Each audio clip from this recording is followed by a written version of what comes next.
for a vacation later this year. Download the free Upside app now to earn cash back every time you buy gas. Use promo code POWER to get an extra 25 cents per gallon on your first tank. You can cash out anytime right to your bank, PayPal, or a gift card for Amazon and other brands. Just download the free Upside app and use promo code POWER for a 25 cents per gallon bonus on your first tank. That's code POWER for a 25 cents per gallon bonus.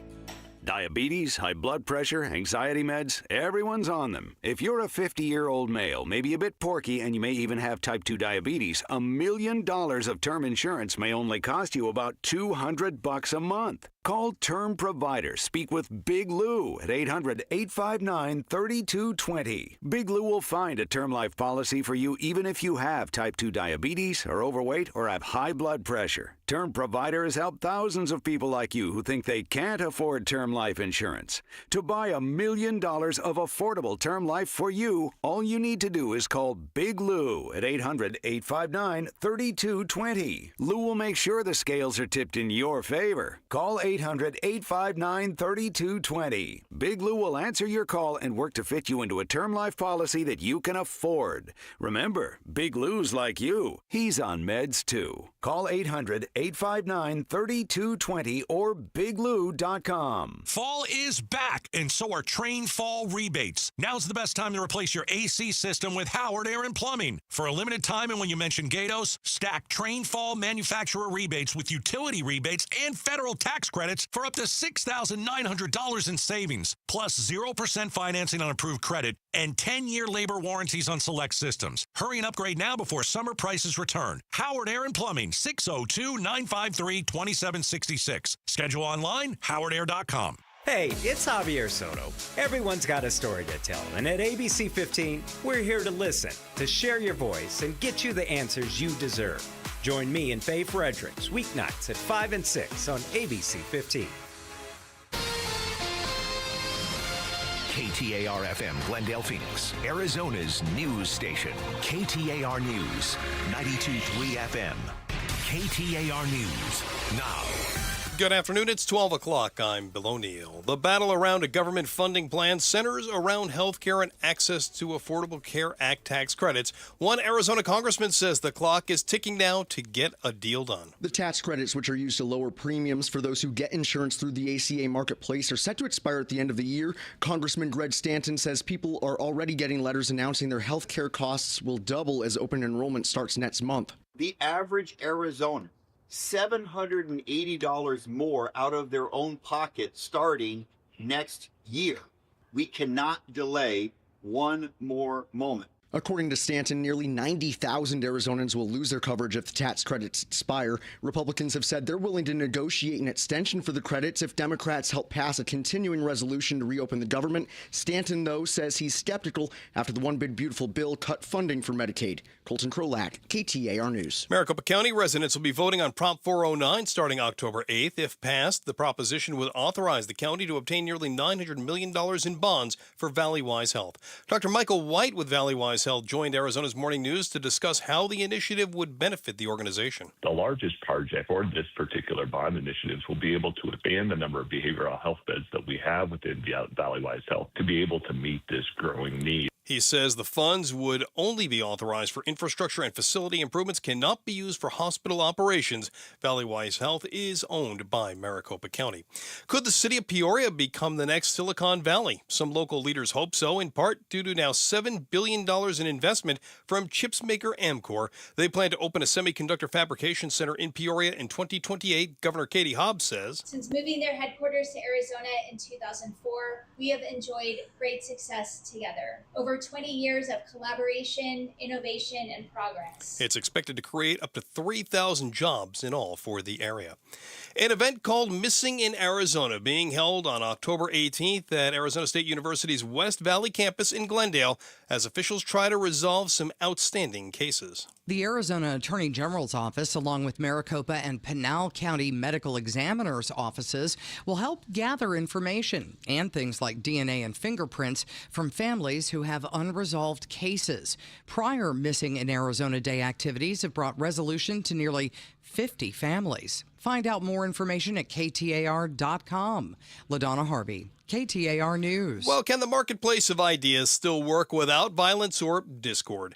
Join us next for an important conversation on civil discourse in partnership with ABC 15 and Arizona Talks. You'll hear from the experts and community leaders as they come together for this exclusive roundtable discussion right here at the KTAR YouTube channel or at the KTAR News App. Let's get a check on what's happening with those roads right now. Live from the Valley Chevy Dealers Traffic Center, here's John Roller. All right, thank you very much, Bill, and good afternoon to you. We do have some slowing coming out of the downtown area, heading west on the I-10. Just prior to the stack, had an earlier crash there, and that means we've got stop and go slowing right at the stack as you come southbound to transition to the eastbound I-10. That'll stay with you to about 35th Avenue. Then you are good to go. That's it for the Valley main lines. If you're just heading out, you are good to go both in the West Valley and the East Valley. We are working a crash in Goodyear, Elliott Road, and the Estrella Parkway. Another crash involving a pedestrian 3rd Street in McDowell in the downtown area, and still have some leftover slowing from a crash with injuries 59th Avenue and Baseline Road. Traffic is brought to you by Red Mountain Weight Loss. Get real testosterone from real doctors now at Red Mountain. Boost your energy, your focus, and your sex drive. If you have low T, start for free this month only at redmountainweightloss.com. John Roller, KTAR News.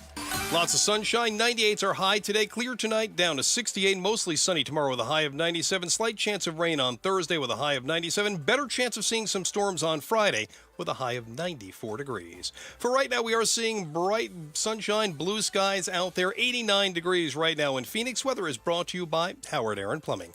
Whether replace or repair, call Howard Aaron Plumbing. I'm Bill O'Neill on Arizona's news station, KTAR News. KTAR News 92.3, the KTAR News App, KTAR on YouTube, a KTAR News special, The Right to Disagree, with Chris Merrill. Good afternoon. Thank you so much for joining us for this very special report that we have, The Right to Disagree. It's a special roundtable discussion, and joining me and co-hosting today is ABC 15's Craig McKee. Craig, great to have you in the studio. It's the first time that we've had a chance to have you in the studio. I hope it's not the last. No, I hope so. It's this. not so honored to be here. I'm excited about the next 2 hours here and jumping off this conversation. So, in an era of polarization and political violence, what does it mean to protect the freedom to debate, dissent, and disagree, but, of course, in a civil manner? Joining us right now from Arizona Talks is Carlos Alfaro and Sybil Francis from the Center for the Future of Arizona. Greetings, gang. Thank you so much for being a part of this. I think the next 2 hours are going to be vital, and I think you'll also find they're going to go very, very quickly for us. Craig, if you don't mind, I'd like to go ahead and kick things off. Absolutely. Here. Very good. So I was looking at a recent survey that was done by the New York Times. It says Americans are worried now that divisions cannot be overcome. 2/3 of voters say that America is too politically divided to solve its own problems. Sybil, let's start with you here, Center for the Future of Arizona. When you hear that stat, I mean, what thoughts go through your mind? Is there agreement? Is there disagreement? Is there alarm? How do you take that when you hear those numbers? Well, absolutely. Arizonans and I think people across the country are concerned about polarization, political polarization, and there's no doubt that it's very extreme. What we bring to the table at Center for the Future of Arizona is we've been listening to Arizonans, doing public opinion survey research for over 15 years. And what we found over and over, in fact, is that Arizonans agree on much more than we disagree on big, important issues. So it's very important, I think, as we recognize this political polarization, that if we step back, we see that there is a lot more agreement and things that people have in common. And I think it's just important to remember that, and I think it can bring a different framing and lens to these conversations. Doesn't seem to be much emphasis on those things that we get along on now. I mean, for instance, nobody is running on the I Love Puppies platform. Is that fair to say? No one's out there saying, rainbows are pretty. I mean, we all agree on these things. Instead, we run on the things that divide us, don't we? Carlos?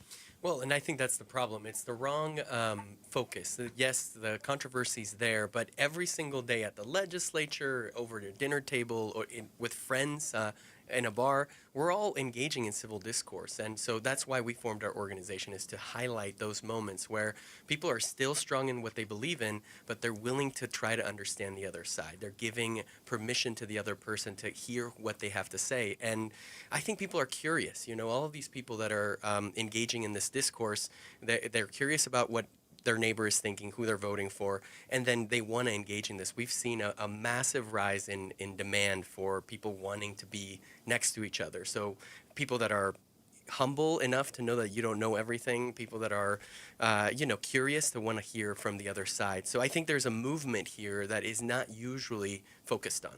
But when you talk about the perception is different than what the data is showing you, because you're talking about all these similarities and everyone just trying to get through their daily life, let's say, or their work week. But the data and perception are two different things. Absolutely. And, one interesting example and powerful example is immigration is certainly right up there as a very politically polarizing, controversial topic. Our data show that over 80% of Arizonans support comprehensive immigration reform with a pathway to citizenship. And when we say the data show, we have surveyed Arizonans across this state of every political affiliation, education level, income level. So when we say 82%, that is a very strong number. So that is a huge contrast with what we know is going on in the political sphere and dialogue. So nobody runs on that, though. I mean, if 82% of the state agrees on this, it seems like that would be a slam dunk, that instead you would have politicians that would say, I'm listening to you, and this is what has to happen. But instead, it seems to be an issue that even though there's 82% agreement, is still as divisive as any other topic. Well, I think candidates running for office are rewarded for partisan ideological views. We've heard of being primaried. Well, what being primaried means is you haven't spoken to the interests of your base. And the base is a very powerful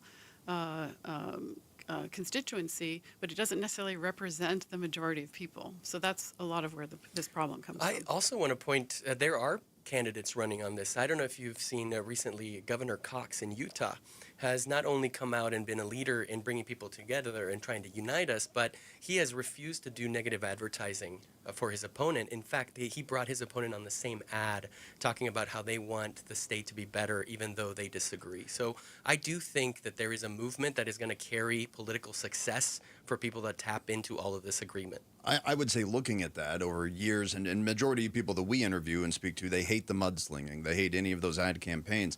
To me, that seems like a very big uphill battle to change the dynamic when all of the rhetoric, the messaging out there is very much on the attack level against the other side, one way or the other. So how do you change that? And also that goes directly, I think, into your data and that perception of what's going on here. And I can't speak to you on this topic because my base or the ad campaigns are saying that you're the evil dog in the playground. I think it's action, right? If people engage in these conversations, you kind of see what is not being said in a lot of the media. And I'm so glad that there's a lot of work now, new projects and new work bringing and changing that narrative in the news and in our media today. Well, and clearly media has a responsibility in this because we, as ABC 15 and the journalists around on the streets, we have to make sure we're shining the light on the facts. And it's really up to our viewers to take that information in and decide, obviously, how they want to ingest that information and work with it. But we have a responsibility to make sure we're telling the full story on both sides. We'll get into more of the media ethics behind this in our next segment as we continue on with our Right to Disagree, a special roundtable discussion. Carlos Alfaro from Arizona Talks and Sybil Francis from the Center for the Future of Arizona. Carlos, I want to go back to what you were talking about in Utah. Spencer Cox setting an example, bringing his opponent on stage. That's wonderful. Utah's 90% Republican. There's no risk in doing that. Would we ever see Governor Hobbs bring David Schweikert or Andy Biggs on stage? And, I mean, are we supposed to read that, she's not doing what's right by Arizona? Because I got to tell you, in a state this purple, that feels like a big risk to give your opponent a spotlight. In Utah, there's no risk. I agree. But with risk comes great success, too. I mean, I think that the reason why Arizona is looked at as so purple is because people do take these risks of maybe talking to the middle and expanding that independent side. So I do think that whoever takes it, whether it's Governor Hobbs or Schweikert or maybe another office, they're going to see good results from doing that. All right. Right to Disagree, a special roundtable discussion continues in just a few moments. A special thanks to Craig McKee for coming in from ABC 15 and helping me co-host this. I'm Chris Merrill. We'll continue with our guests, including what Craig was just talking about, the media disagreeables, the responsibility of media, because let's face it, Craig, I don't know about you, but I came to work today because I wanted a paycheck. And that means that we have to make sure we've got listeners, we've got viewers, we've got, doesn't matter what you're in, readers, clicks, whatever it is. does that lead us down this path of sensationalism? Not for Craig, obviously. For me, definitely. Does that lead us down this path that may be more divisive than if we were to sit together and talk about more of, as Sybil put it, the 82% that might agree on one otherwise divisive topic? We'll continue with that because you want the truth. You don't necessarily want to fight over it, though, physically. That's next on our special presentation of The Right to Disagree on ABC 15 and KTAR News. I'm John Morgan of Morgan & Morgan. Why should you hire America's largest injury law firm for your case? There's lots of reasons. Just like there's a reason millions of people called us last year in their time of need. When it comes to fighting for justice and compensation, millions of people across the country trust us to go to battle for them. We became the largest injury law firm in the world for a reason. There's only one Morgan & Morgan, forthepeople.com. Injured? Dial pound law or visit forthepeople.com for an office near you. Have you recently moved to Arizona or bought your first house and are wondering what is going on with your water? You're experiencing dry hair and itchy skin. That's because Arizona has hard water treated with a lot of chlorine. You need a Connecticut system for clean, healthy water for your family. Does your tea or coffee not taste like it used to? Connecticut systems filter out contaminants while improving the taste and smell of your water and ice. Safeguard your home and family. 602-910-6570. Visit aquazona.com. Tell them Gato sent you. Okay, I have to tell you. I was just looking on eBay where I go for all kinds of things I love, and there it was. That hologram trading card. One of the rarest. The last one I needed for my set. Shiny like the designer handbag of my dreams. One of a kind. eBay had it, and now everyone's asking, ooh, where'd you get your windshield wipers? eBay has all the parts that fit my car. No more annoying. Just beautiful. Millions of finds, each with a story. eBay. Things people love. Meet Barkley. When Barkley smells gas, he leaves fast. When Barkley hears hissing coming from a gas appliance, he leaves fast. When Barkley sees dirt or water shooting from the ground, he leaves fast. Barkley then calls 911 and Southwest Gas from a safe location. Did that dog just grab a phone and dial 911? Gas lines can be buried anywhere, so remember to call 911 and Southwest Gas. Light up your home with holiday magic all year long. AZ Trim Lights programmable color-changing LED lights let you celebrate every occasion right from your smartphone. You gotta see them to believe them. Backed by the only real lifetime product warranty in the industry, AZ Trim Light offers competitive prices and uncompromising quality. Schedule your free, no-pressure quote today at aztrimlight.com. Don't miss out. Holiday deals are ending soon. Make your home shine with AZ Trim Light. Hi, Jamie West here with Jerry, one of the amazing Life Plan residents at Beatitudes campus. And Jerry, what do you love about the Life Plan at Beatitudes? Number one, we should be moving. Beatitudes Life Plan includes 28 acres where you can walk. We have lots of opportunities to be social. You can live independently but have some help through Beatitudes at home. It's all here. Learn more about the Life Plan community by visiting beatitudescampus.org. Live brightly, age boldly at Beatitudes. KTAR News 92.3. This is a KTAR News special, The Right to Disagree. Special roundtable discussion. I'm Chris Merrill. Joining me is Craig McKee, co-hosting our special roundtable on ABC 15 and KTAR News. On air on KTAR News and on the YouTube channels, the streaming channels, all that stuff for both ABC 15 absolutely and for KTAR.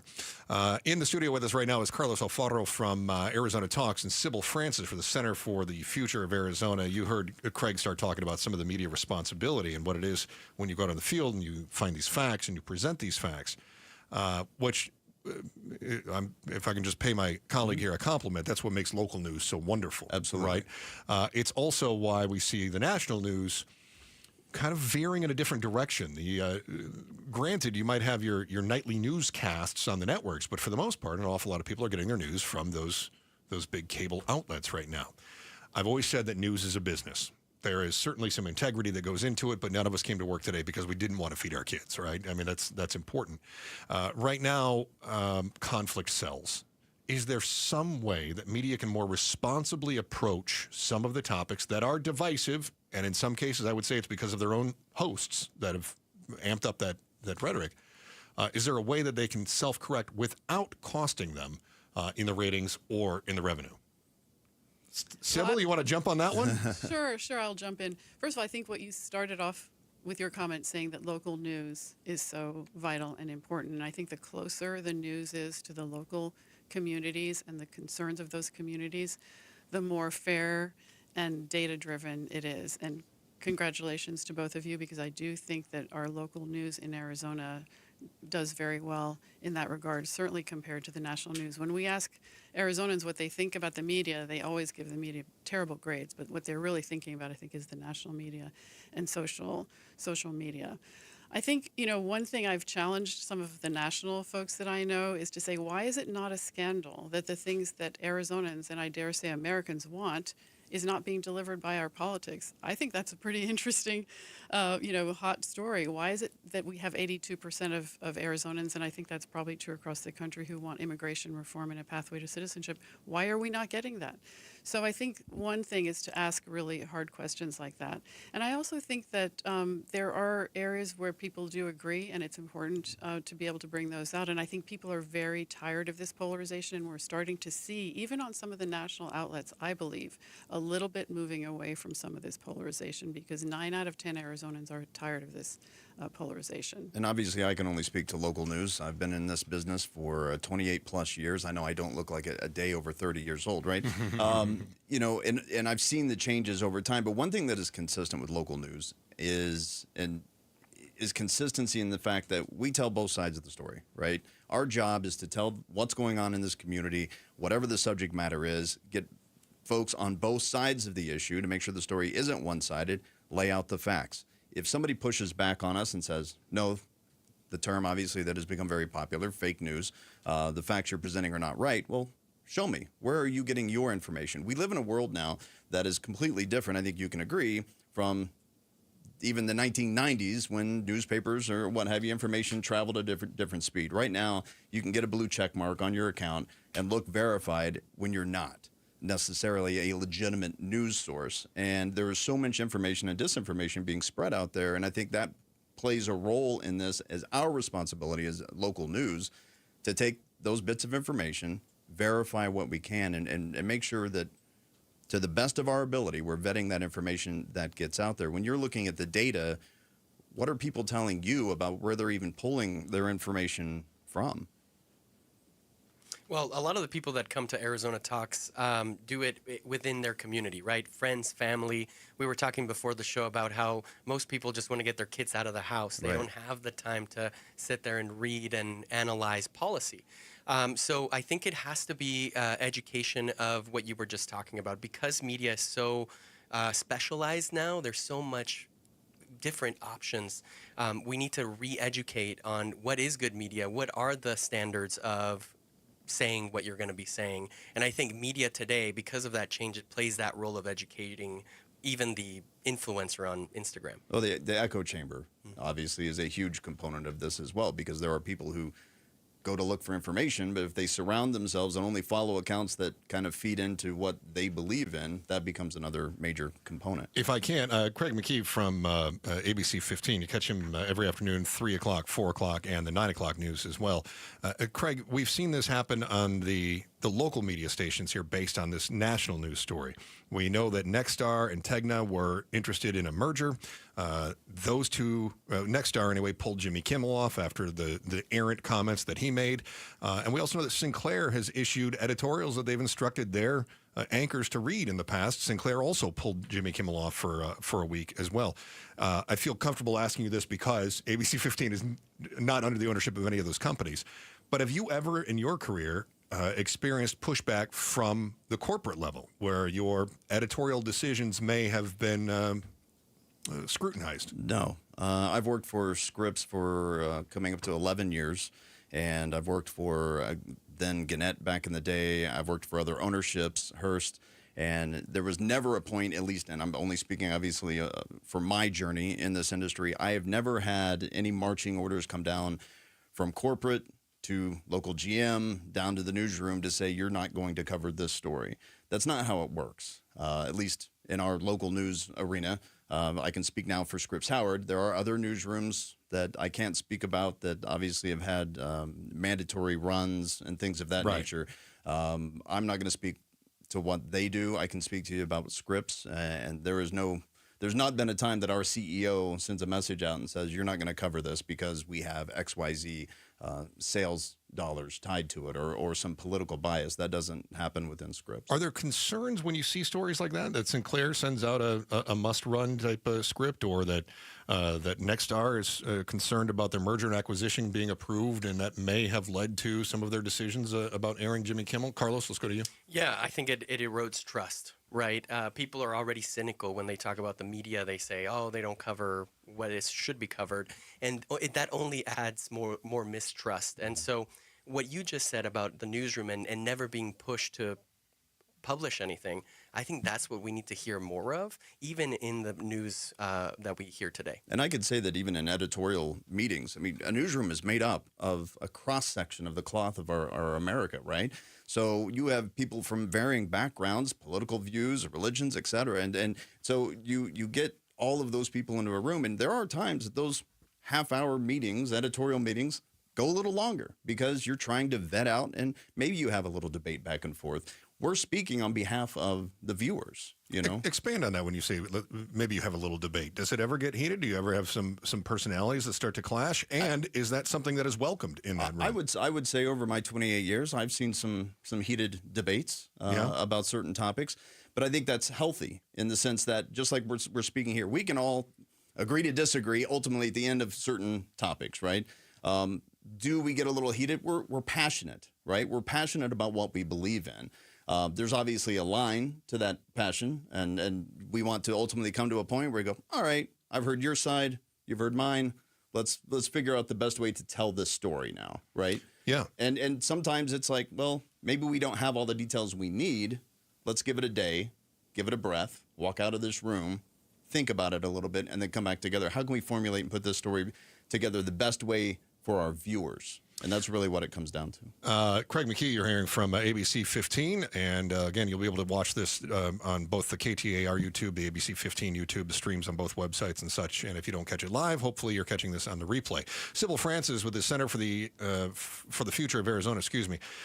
Let's talk a little bit more about media, the local media, like you talked about. I don't know if you caught this. Arizona Republic has shut down their printing. They're now doing that in Las Vegas. We know that there have been a number of columnists that have recently been encouraged to seek retirement. It is tough. I mean, we have a biannual budget meetings here in our own building. It's tough right now, and I got to tell you, sexy sells, and sometimes sexy means conflict, right? And so let's go back to that revenue question. Do you see a path forward where these companies can continue to thrive while they're competing against those free, very loud voices on TikTok, on YouTube, on these other venues? I think this goes back to what we were talking about, trust, and really media that speaks to the issues of concern to people in their communities. And it's very clear to us from what we've learned that they really actually don't even care as much about those hot button issues. We persuade ourselves that they do because it's kind of like an echo chamber. But we really find that local communities care more about, do they have enough qualified teachers in their schools? Are we solving, air pollution?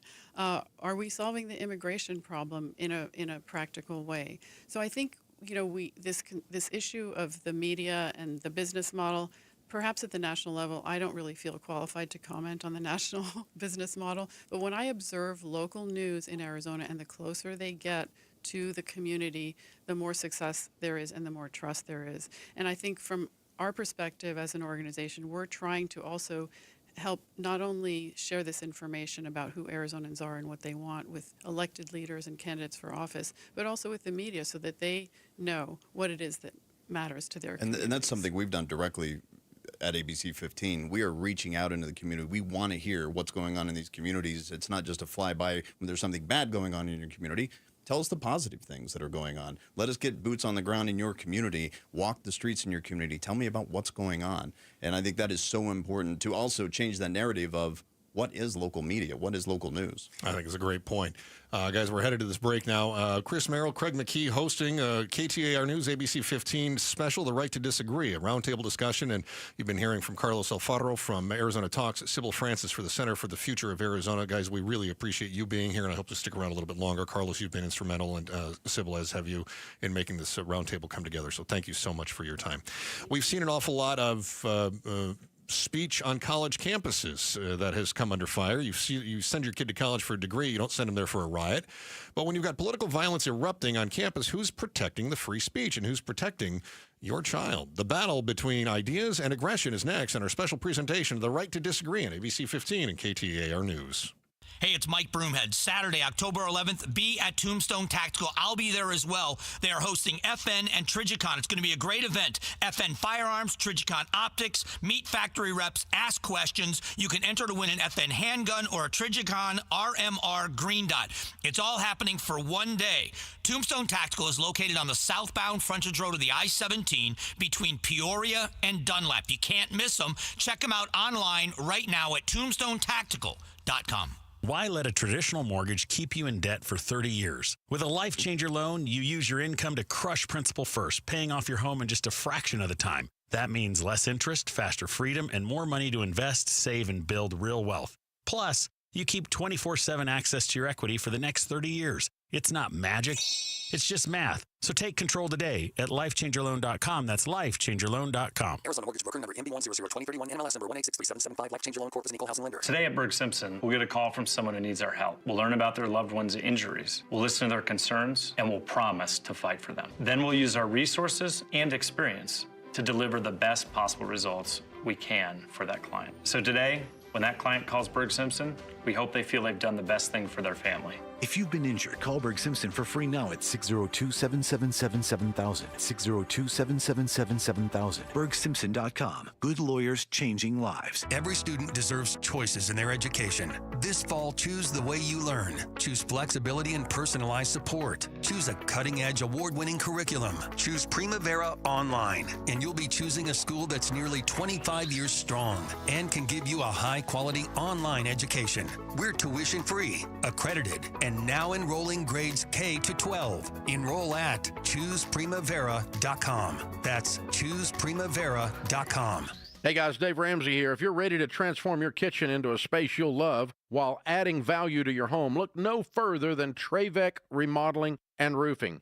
Trevec is the only remodeling company in Arizona that's accredited by the National Association of the Remodeling Industry, and they're the only remodeler I recommend for your home. My friends at Trevec take you from design to reality with a seamless and stress-free experience. Their team of experts works closely with you to bring your dream to life. And when it comes to your kitchen, we're not just talking about a makeover. It's an investment because remodeling your kitchen can boost your home's value. So if you're not sure where to start, go to one of Trevec's upcoming remodel seminars. They're complimentary, they happen every month, and the next one is October 14th. To learn more, visit Trevec Remodeling and Roofing at Trevec.com. That's TRAVEK.com. KTAR News now. It's 12:30. Good afternoon. I'm Bill O'Neill. Healthcare subsidiary concerns are at the center of government shutdown debate now in its seventh day. Arizona Congressman David Schweiker joining the AZ Political Podcast with Jim Sharp. He says, in contrast to Democrats asking for more money, he's been trying to make his own solutions. You know, I have 20 bills of some sorts that would crash or change the price of delivering health care. And the army of lobbyists who walk up and down the hallways who go to war with you just to stop because it's all about the money. Everything's about the money. You can see the entire interview with Congressman Schweiker, including his thoughts on his candidacy for Arizona governor at KTAR.com. A West Valley Police Department lobby will no longer be open 24 hours a day, 7 days a week. Surprise Police Chief Evan Becker says the department's headquarters will now be locked up from 5 p.m. to 7 a.m. The department says the changes are due to an increase in theft in city property and people sleeping there overnight. The change is set to take place November 1st. Residents will still have access to the station via an intercom system outside of the lobby's entrance.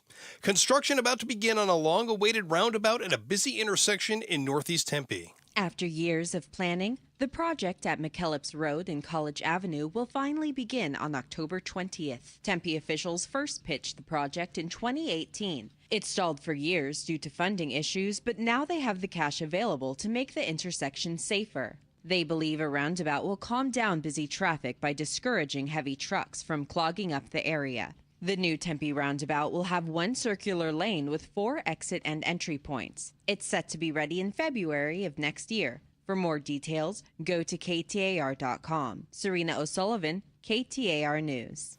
And now let's get to the Valley Chevy Dealers Traffic Center for another look at those roads this lunch hour with John Roller. Thank you very much, Bill. Well, that earlier slowing coming out of the downtown area has improved. Now, we do have some ADOT crews working on the roadways westbound I-10 right near 51st Avenue. It slows down a little bit there, but that earlier heavy slowing has improved a great deal. Main line's not looking too bad. We do have a little bit of slowing on the westbound 10 just south of Sky Harbor as you approach the split. Very normal this time of the afternoon. Camelback east of 43rd Avenue. Look for a collision there with injuries. Elliott Road and the Estrella Parkway, a crash in Goodyear, and a crash in the clearing stages downtown 3rd Street and McDowell. John Roller, KTAR News. Your forecast, lots of sunshine for us this afternoon, a high of 98 degrees today. Clear skies tonight will fall back down to 68 by morning. Mostly sunny tomorrow. We'll see a high of 97. Chances of rain start to slip in later in the week. Just a slight chance on Thursday. Otherwise, partly cloudy skies and a high of 97. Better chance of rain, including some storms on Friday, with a high of 94 degrees. Bright and sunny out there right now, 89 degrees in Glendale. Weather is brought to you by Howard Aaron Plumbing. Whether replace or repair, call Howard Aaron Plumbing.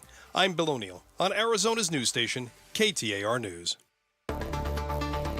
KTAR News 92.3, the KTAR News App, KTAR on YouTube. It's a KTAR News and ABC 15 special, The Right to Disagree. It's a roundtable discussion. I'm Chris Merrill, and co-hosting with me today is Craig McKee from ABC 15, afternoon anchor, evening anchor. I don't want to take away any of your credits there, Craig. It's all good. You'll catch him at 3 o'clock, 4 o'clock, and 9 o'clock on ABC 15. Joining us in the studio now is we've rotated some of the other high-minded people into the studio with us. Bill Gates, ASU Mechanics of Democracy Laboratory and former county supervisor, joins us in studio. Jane Anderson from the Mormon Women for Ethical Government in here as well. And I wanted to touch on as we're continuing to talk about free speech, meeting some of this political violence, and of course, this entire roundtable was born after the assassination of Charlie Kirk, and we went, this is too much. We've got to talk about this, and so one of the places that we've seen a lot of tension, sometimes erupting into violence. Sometimes that violence has come from the people on campus. Sometimes it's come from the people enforcing the protests on campus, and that is the different college protests that we've seen, sometimes over the war in Israel, sometimes for other things. And of course, the assassination of Charlie Kirk happened on a college campus. Looking back, you guys, you may be too young to remember the Kent State atrocious, the National Guard at Kent State that went down 1970, Jackson State 1970, a very divisive time politically speaking. And of course, we had the protests here more recently over the Israel-Palestine protests. So when you see what's going on here, let me start with you, Bill. When you see what's happening on college campuses, how do these campuses protect the safety of the students while also allowing for the diversity of opinion to speak freely?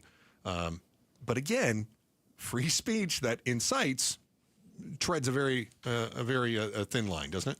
Yeah, most definitely. And it's one of the key issues, I think, that university presidents, people in administration in universities and colleges are grappling with right now. I can speak to ASU, which has been, over the years has received accolades for being a place where free speech is encouraged.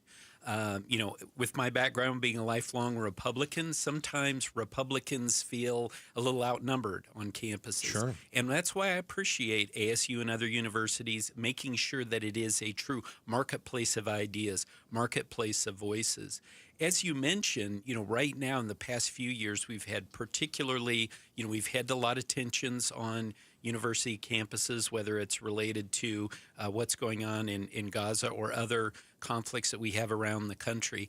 And I think there is that fine line, but there has to be a focus on making sure that you're not taking these tragic incidents of violence and using that as an excuse to silence students. We have to allow them to continue to be a marketplace of ideas for students to have that opportunity from the left to the right, knowing that this is where they can use their voices, and frankly having that opportunity as young people to see how to do it right, and maybe sometimes, doing it wrong and learning lessons from it. You talk about learning lessons, though. I mean, the differences between, say, 20, 30, 40 years ago, when you guys were in college, I'm not going to age anyone here, when you were in college and those protests took place, what is your observation now about how protests differ today and when they are shut down? And what is that line? Well, I think, it's very different, and I know it's going to sound a little cliche, but with social media, it has changed things a lot. I mean, when I was in college, it was the first Iraq War. There just wasn't the same sort of energy on campuses, quite frankly. And I remember our professors talking about, oh, you should have been here during the Vietnam War, right? It was kind of a calmer time. Now there's so much going on. There are a lot of huge issues, both domestically and internationally. And then you tie in social media, which has led to sort of, put gasoline on the fire. And, you have to be careful. And obviously, with the Charlie Kirk assassination, tragic, and that was, everyone has spoken out that was wrong and that never should have happened. But what we do need to learn from this is that, what he was trying to do was encourage free speech. There's so many different groups on campus that are trying to encourage it. The vast majority of university administration is trying to encourage that. So we can't lose that. We need to keep the foot on the floor and continue to have that free speech. I'm someone who believes that the best way you can counter misinformation is with more facts and more free speech. But obviously, once you cross that line, where we have seen on some campuses, unfortunately, there are times when administration has to step in and law enforcement has to step in. Does that stance change? The countering misinformation with more free speech has always been, a tenet of free speech absolutists. However, we're also in a time right now where we can create misinformation and distribute misinformation faster than any other point in history. Let's go to Jane on that one. Jane, this is a terrifying time right now when all of our information can be spewed out, sometimes hallucinated, sometimes coming from a Russian bot farm, right? And so is there enough free speech to counter the misinformation? Well, one thing we try to do in Mormon Women for Ethical Government is teach our women about media literacy. And I think that's a critically important skill I would love to see in K-12 education, frankly, but certainly in our college levels. There's going to be, we are not going to control the bot farms. We are not going to control the spread of misinformation, but we can control people's ability to sift through information and discern what is good and not good. Personally, I try to get my news from a wide array of things that I know are more neutral, things that are left of center, right of center, and that's one way that I can try to make sure that I'm as educated as I can be. Do you ever find yourself blocking sources that are too far out of that sort of the parameters of left of center, right of center? Do you ever see something that is inflammatory and you say, you know what, I'm not going to turn to that source any longer? I have a few of those blocked on mine, is why I'm asking the question. Absolutely. Okay. I mean, there's things I want to be smart about how I use my time. I'm a mother to 4 children, including 2 with disabilities, so I have limited time. There's certainly, in my opinion, parts of our media that don't serve a purpose, because I think there's a difference between conflict and contention. So conflict is inevitable. You're going to have people that disagree with you and have a different opinion. Contention is a very different animal. It's coming to a point where you believe someone has horrible intentions, that there's absolutely no good that could be seen in the other person. We know conflict is going to happen, so let's figure out how to manage and lean into that conflict so that we can produce better outcomes. But a lot of these media outlets are all about contention. It's all about clickbait. It's all about trying to not really create solutions, but create more attention. Well, that's part of the literacy aspect that you're talking about. K through 12 a class just on social media literacy would be pretty amazing, actually, because you think about it, the bots and all of the things that are out there, or special groups that their whole goal is to get you fired up, get retweeted, share that information. It's all about, if you read something and it seems inflammatory, the likelihood there's a reason for that, right? Good chance. And typical news stories are not going to have that headline or that grab necessarily. We still want you to read that product, for ABC 15 and the community, but at the same time, we're not going to have some salacious headline or something. Oh my gosh, did you read this? And you immediately share it out.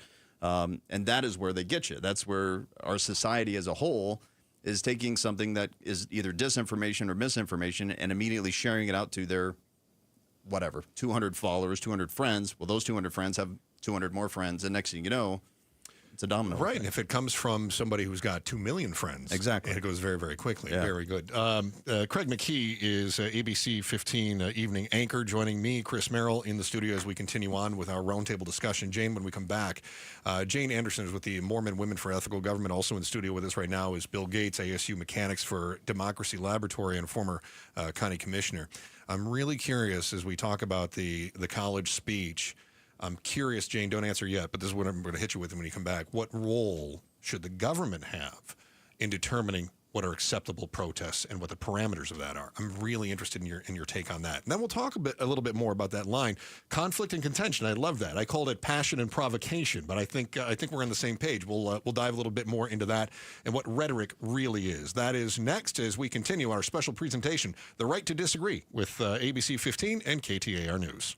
Now is a great time to start making smarter money decisions. Dave Ramsey here. Give the outside of your home some much-needed curb appeal with Rhino Shield permanent ceramic coating. Painting your home with traditional paint means you'll have to repaint every 4 to 5 years, costing you more over time. But with Rhino Shield permanent ceramic coating, you won't have to touch the exterior again for years.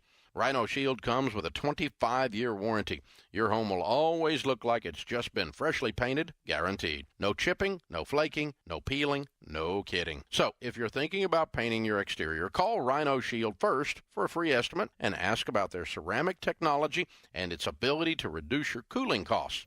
Perfect for the Arizona climate. Tell them Dave Ramsey sent you, and you get 20% off a regular price. So call 855-487-4466 or visit rhinoshieldaz.com today. Time for some smart saving. Make their dreams their reality. I'm Arizona State Treasurer Kimberly Yee.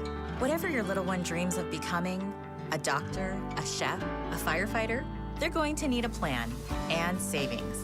Open an AZ 529 education savings plan, and you will be able to pay for their future education. Visit az529.gov and start saving to make their dream job come true. Now that's smart saving. Life can be overwhelming, but you don't have to face it alone. At Revival Psychiatry, we go beyond mental health care. We help restore hope, dignity, and your quality of life. From personalized diagnosis and therapy to medication management and non-invasive ketamine treatments, we're here for you. In-person and telehealth options available. We accept most insurance plans. Revival Psychiatry. Compassionate care that meets you where you are. Learn more at revivalpsych.com. Hi, KTAR listeners. It's Wayne from AMCO. It's October. Say goodbye to the heat and hello cooler weather. That means it's National Car Care Month, and there's no better time to make sure your car's ready for the fall. The fall is so busy, we no sooner shut our cars off and then, oops, we're gone again. So I know we all want to take care of our cars, but we never seem to find the time until it breaks. There's a couple of quick and easy things we need to do to keep our cars ready. Checking the brakes, battery, and tires is a start. And let's not forget about the fluids. A simple oil change and topping off your coolant can save you major headaches later on. If you're hearing strange noises, see dash lights, or just need a tune-up, now's the time to act. Please don't wait until your car leaves you stranded to come see us. We know that getting car repairs can be confusing, but where to go when you need them isn't. That's us at AMCO. Remember, transmission repair is our specialty, but we do all repairs too. And we take the hassle out of getting your car repaired. So Google AMCO for your nearest location. That's AMCO, AA, MCO, transmissions, and a whole lot more. It's a KTAR News and ABC 15 special, The Right to Disagree. I'm Chris Merrill, your host, along with Craig McKee from ABC 15, co-hosting with me here at KTAR News and streaming live on the KTAR News App, KTAR YouTube, as well as ABC 15's website, ABC 15's YouTube channel. Joining us in the studio right now, Bill Gates, ASU Mechanics of Democracy Laboratories, also a former county supervisor, if you recognize the name. I don't know where else you would know the name Bill Gates from. Jane Anderson is from the Mormon Women for Ethical Government. And Jane, you made mention of being a mom, and your days are very busy, and well, I certainly appreciate that. So when you do see news that you've got, say, protests on campus that are erupting, are becoming to use your term, maybe contentious. And we did see a little bit of that here at ASU as well during the Israel-Palestine protests that were going on last year. What role is it that you see that the government should have in determining what is acceptable with these protests? We know that government intervention at Kent State is what went downhill. We've seen things happen at Columbia. We've seen them happen at UCLA. We've seen a president who's very determined to stop those things from going on, but it also feels as though enforcement is based on the protester agreeing or disagreeing with the party that may have control of the state or the nation. Where is government's role? So, right in the name of our organization is ethical government. So we are very concerned about making sure that government plays its proper role. And I am a huge proponent of the power of everyday citizens and about things being really focused locally. So I have huge concerns when a federal administration comes into a state organization and tells it how it should run. I believe that the best decisions are going to be made at the local level. And I am very wary of heavy-handedness in our education spaces. I attended a private university, Brigham Young University. We have very specific standards. They are certainly not ones that are held all over. I think we've been voted the most sober campus in the United States year after year after year. Congratulations. Best chocolate milk, too. Yeah, so, great. But, I think every organization should be able to enforce their own standards. And any time with, how the wind blows, a federal administration should go into a private university or even a public university and tell them how things should be done. I have huge concerns about that. So, Jane, I love what you're saying. And Bill, I mean, everything she's saying sounds great, but then we hear about some of these civil rights being infringed upon, where you've got Jewish students who are being harassed on their way to class based on their religion. I mean, this is certainly a civil rights infraction, on the surface anyway. I mean, is that not within the realm of the federal government to step in and say, no, civil rights are protected on a federal level? Well, I mean, absolutely. They do have a civil rights responsibility. But at the same time, we do need to look at this free speech rights. The free speech rights are very significant. And if you're crossing the line, if it's becoming harassment, if it's battery, which unfortunately things like that have occurred, that's a clear line. Physical attacks, things of that sort, there's no place for that. That's when law enforcement has the right to participate. Obviously, hate crimes, anything like that, absolutely unacceptable and should be prosecuted to the fullest extent of the law. But back to what I was saying before, we have to be careful that because someone is offended, it doesn't necessarily mean that it's a crime. And instead, we should look at creating environments where we are encouraging civil discussions between different parties, discouraging engaging in, racist, anti-Semitic conduct. So there needs to be leadership from the top, and that's throughout government, and that's throughout civil society as well. When you look at that, though, freedom of speech lately has been kind of blurred. There's been a major discussion on, well, wait, am I going to be shut down or silenced because I'm being vocal about something and somebody else doesn't like it, perhaps in the federal government? And you talk about that leadership, though, when some of the rhetoric our higher levels of our federal government are out on social media using certain words that some can deem inflammatory, or they're using certain slang words about certain people and certain groups of people. Shouldn't leadership be leading on both sides to lead by example of how we should be behaving in society when it comes to these topics? Oh, my goodness, they should. I don't think that's what we're seeing. Right. I was very proud of Utah's Governor Spencer Cox and how he handled the shooting. The shooting happened just 5 minutes away from where my son's campus is right now. I had many friends that were on campus that day when Charlie Kirk was horrifically assassinated. But the tone and tenor that he took to addressing that was leadership. And the minute that you have individuals who take differences of opinion and use them to spike further polarization, that's not leadership to me at all. There's a great book by Yuval Levin called The American Covenant, and he has this great quote in there that basically says, unity does not mean thinking alike, it means acting together. And so we need leaders that show us what compromise looks like, what listening looks like, what coming together and forging a way forward looks like. And I can tell you that leadership does not look like name calling. It does not look like asking your followers to cut off communication or relationships with people that disagree.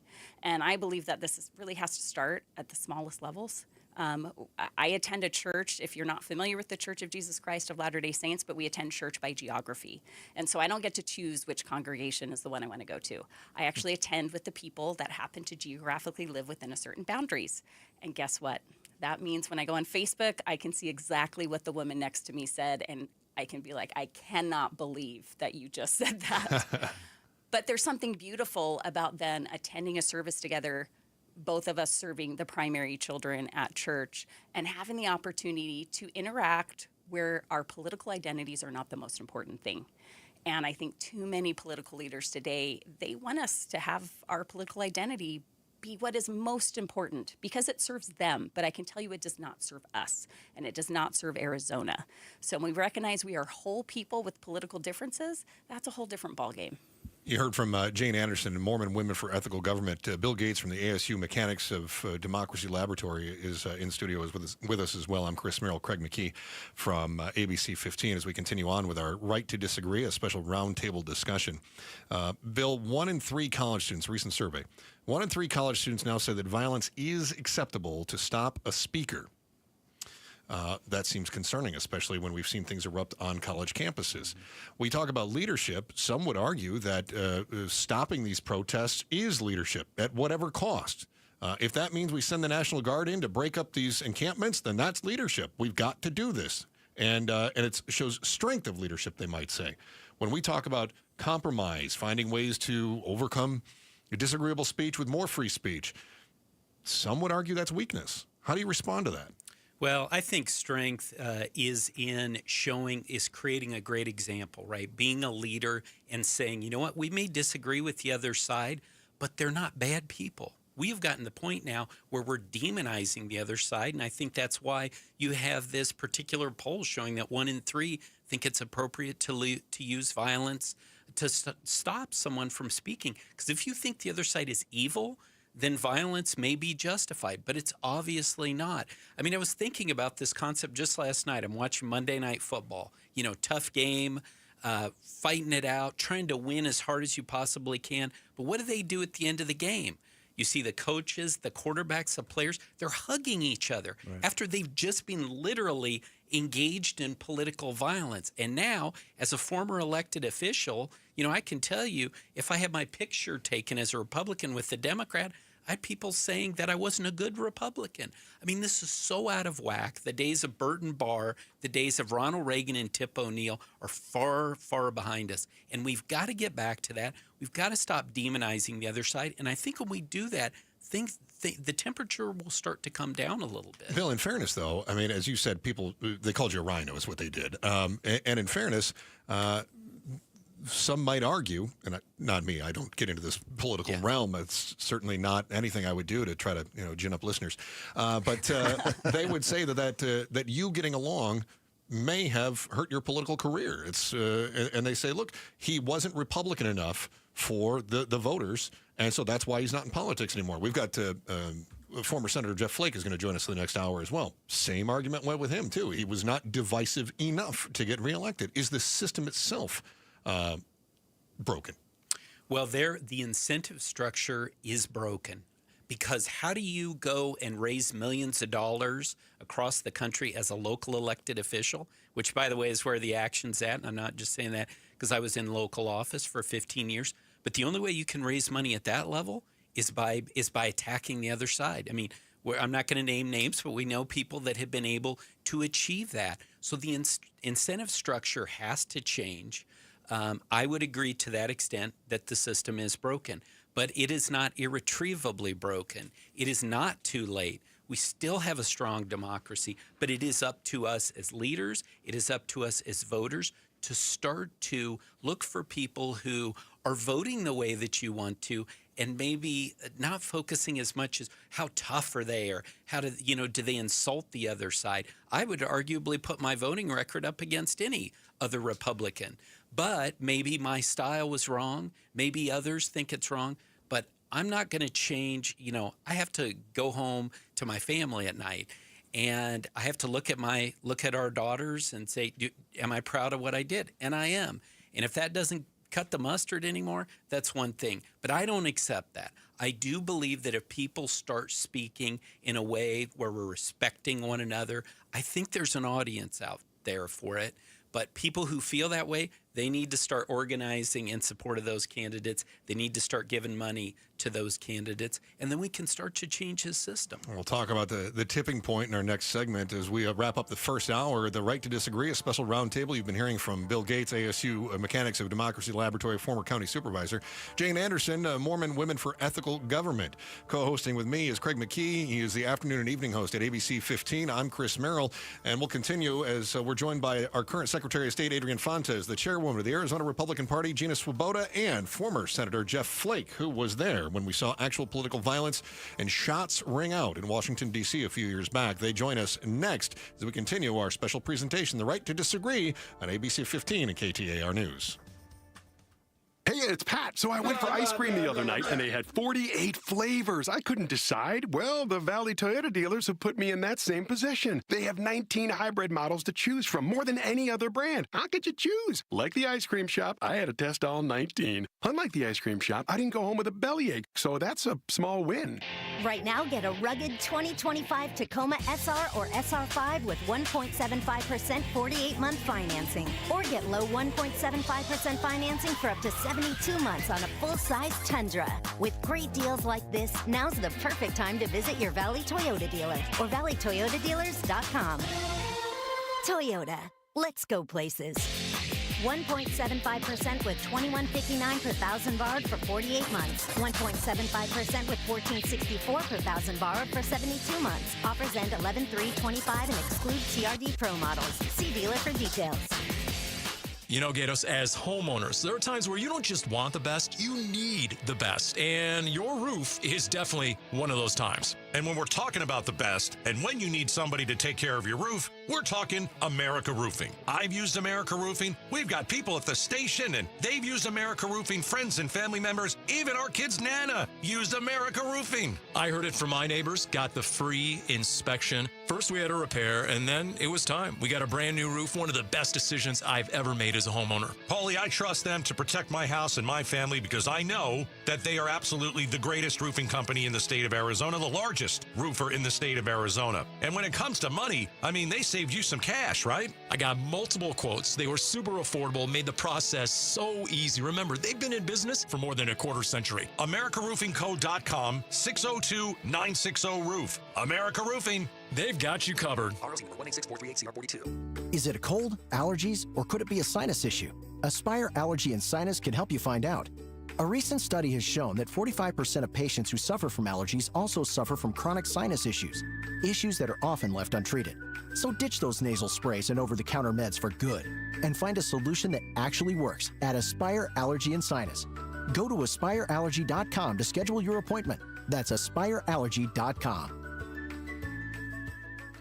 Swapping out your tires? There's nothing like it. With eBay, you find the feel you're looking for. From smooth highway rides to grip for rough terrain. Get all the tires you need at prices you'll love. eBay. Things people love. KTAR FM, Glendale, Phoenix. KTAR News now. Good afternoon. It's 1 o'clock. I'm Bill O'Neill. You may have seen signs for Prop 409, but what will you be voting on? If passed, Prop 409 would authorize Valleywise Health to obtain nearly $900 million in bonds. These bonds would be used for infrastructure and facilities improvements at the Maricopa County Hospital. Dr. Michael White with Valleywise Health joins Arizona's Morning News to explain the boon the funding would provide. If we don't have facilities, people end up in the emergency departments. And as they stay in the emergency departments, timely access to care continues to increase. He says that funding cannot be used for hospital operations, only facility improvements. Prop 409 will go in front of voters starting October 8th. Valleywise Health is owned by Maricopa County. Kellen Shover, KTAR News. Arizona-based semiconductor company Amkor planning to have a new fabrication center up and running fully in 2028 in the city of Peoria.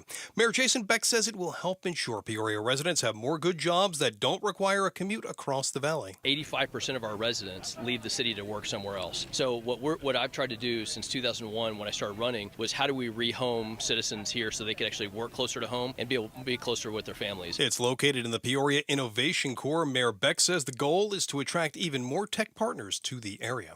Chicken corn dogs being recalled from store shelves. Faye Fredericks with our TV partners at ABC 15 has the details. USDA says the corn dogs sold nationwide from Foster Poultry Farms were contaminated with pieces of wood. Companies received several complaints, 5 involved customer injuries. If you have that at home, return it for a refund. Now, those corn dogs were sold between July 30th of 2024 and August 4th of this year. The USDA's website has additional details on those specific products for you to look out for. On Wall Street, as we get to the closing bell on this Monday afternoon, things in the red. The Dow Jones Industrial Average down 92 points, about 0.25% loss on the day today. The NASDAQ off about 0.2%, down 153 points. And the S&P 500 down 26 points today. For more money news, visit the Business Center at KTAR.com. Now let's get to the Valley Chevy Dealers Traffic Center for a look at what's happening with those roads. We do have a crash involving a pedestrian in Phoenix that's being cleared away right now. This is happening at North 3rd Street and McDowell Road. Grass fire may slow you down as well in Glendale in the area of 99th Avenue and Desert River Boulevard. Otherwise, things moving around the valley pretty nicely for us right now. Your forecast, lots of sunshine. That's what we're going to see for the remainder of our afternoon today. A high of 98 degrees. Clear skies tonight will fall back down to 68 degrees by morning. Mostly sunny skies for your Wednesday, more of the same, a high of 97 degrees. Then things start to change and the rain chances begin to go up for us. We'll see a slight chance of rain on Thursday, otherwise partly cloudy skies and a high of 97 degrees. Then a much better chance of rain, a 40% chance of seeing some precipitation on Friday, with a high of 94 degrees to round out the work week.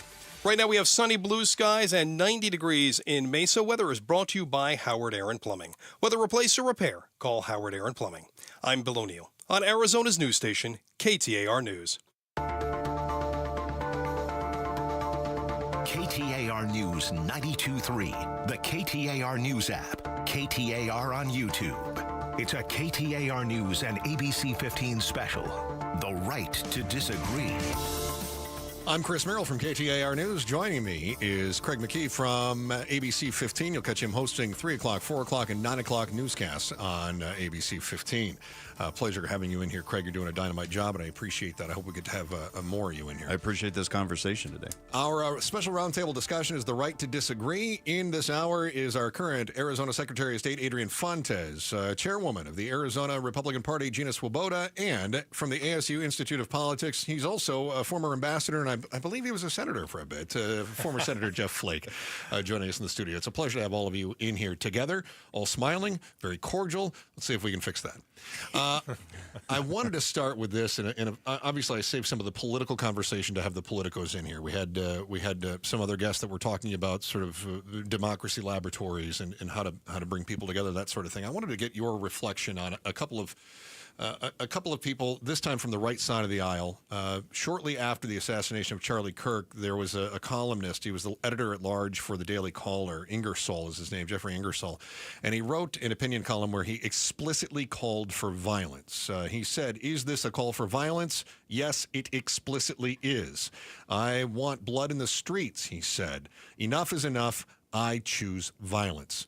Let's juxtapose that to what Vivek Ramaswamy just came out and said, being reported by Axios, no more owning the libs. He's pushing for a sharp break from the GOP, saying that we need to have a less controversial tone, not so much in the way of them versus us, but rather fellow citizens, which the majority of Americans that are polled agree. We don't look at our fellow Americans as enemies. We look at them as neighbors. What goes through your mind? Let's start here to my left with Secretary of State Fontes. What goes through your mind when you see someone like Ingersoll who's calling explicitly for violence after we just saw such a violent event? Well, my first question is, enough of what? He says, we've seen enough. Enough is enough. We need blood. Like, enough of what? We still have spaces just like this where the chair of a Republican Party, a former sitting senator and a sitting Democratic Secretary of State having a conversation. What enough of what? Is this call to violence in a space where we still have the strongest economy in the world. We still have some of the best spaces for people who want to come here and build families and build lives. America is still, I believe, the greatest nation on the planet. We're having a challenging time, but enough of what to be in a space to call for blood? I don't know that question has been answered yet. Like, what is the grievance that is so heinous that he's calling for blood? Or is this an excuse to get clicks and to get attention? Because I asked you right before we got on the air, I'm like, who's this guy? Yeah. I've never heard of him. And so I just think that there's this hyperbolic rhetoric out there that is getting to the point of calling for violence, and I'm trying to figure out why. Like, what is it that is so incredibly damaging to the day-to-day lives of average, regular Americans out there? Or is it some made-up existential threat that we're getting kind of rhetoriced into, right? We're getting convinced of. Like, what is it that is so incredibly bad right now in your day-to-day life that makes you think you ought to pick up arms and kill one of your fellow American citizens? It's a brilliant observation, but I also think it's very intelligent. And not everyone that's going to click on that story is as smart as you saying, wait a minute, why am I doing this? In fact, I think some people are very reactionary. Is there concern, Chairwoman Swoboda, is there concern that people don't dismiss it? Like I think most people in this room saw that and went, well, this is dumb, and then we just simply move on. But an awful lot of people don't. They want to feel that belonging to a very angry group of people.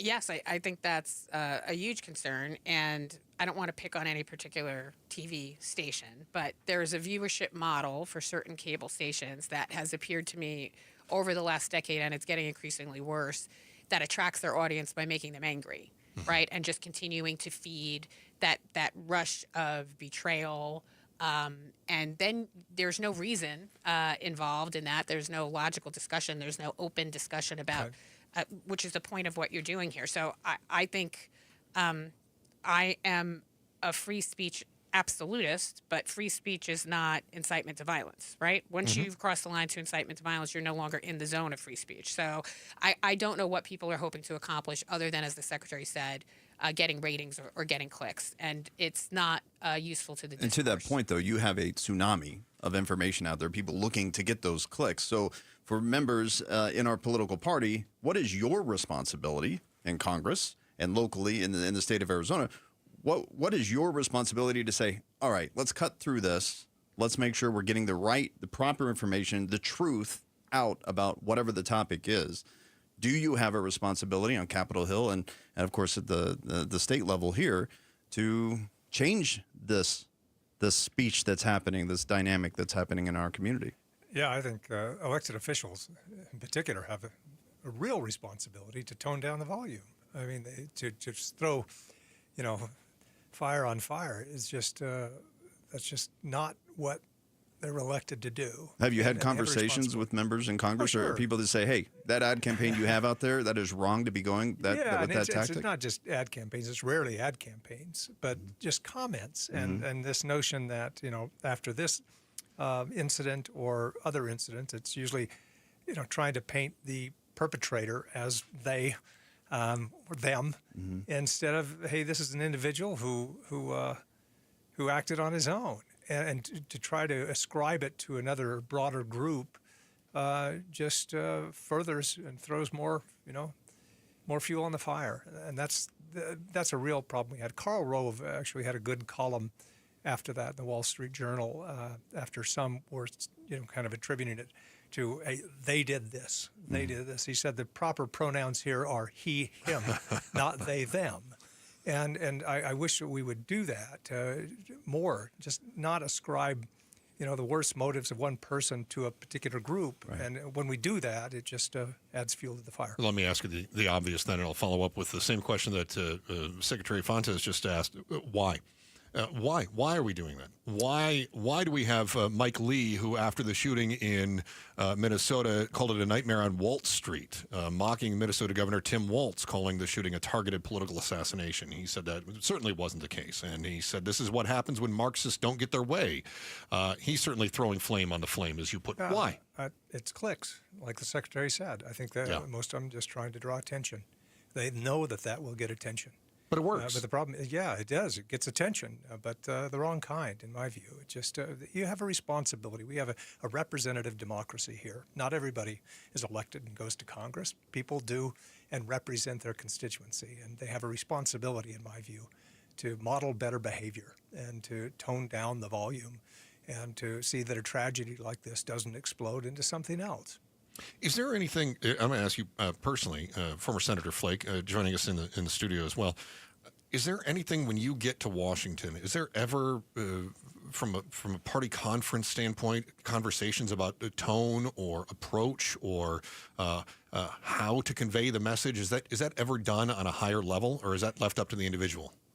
That's left up to the individual. When you meet as a caucus, typically you're talking about a particular piece of legislation or how to respond to this or that, but that's not really coming from the leadership. And I think that's an individual thing. You're elected to represent your constituency, and you ought to know how to do it. You shouldn't have to be told by your leadership in Washington, to turn down the volume. That's, you ought to know that yourself. Let me turn to the chair of the Republican Party, Gina Swoboda. You ever tell somebody, look, this is not good for the image of the party right now? This is the way you're talking is not benefiting you or the rest of us? Yes. And how did she take it? I just got lumered, So possibly me, myself, and I are the target. So here's what I would say. I think that people in the Republican Party feel, at least the people I speak to, like they and their belief systems are being targeted. And then I think we have people in the party on the left who feel the same way, and they're in bubbles and they're not communicating with each other, which is why this is so important. But what appears to have occurred with the brutal assassination of Charlie Kirk, God rest his soul, is there's an individual who feels like their whole being and their whole identity can be negated by the words of another person.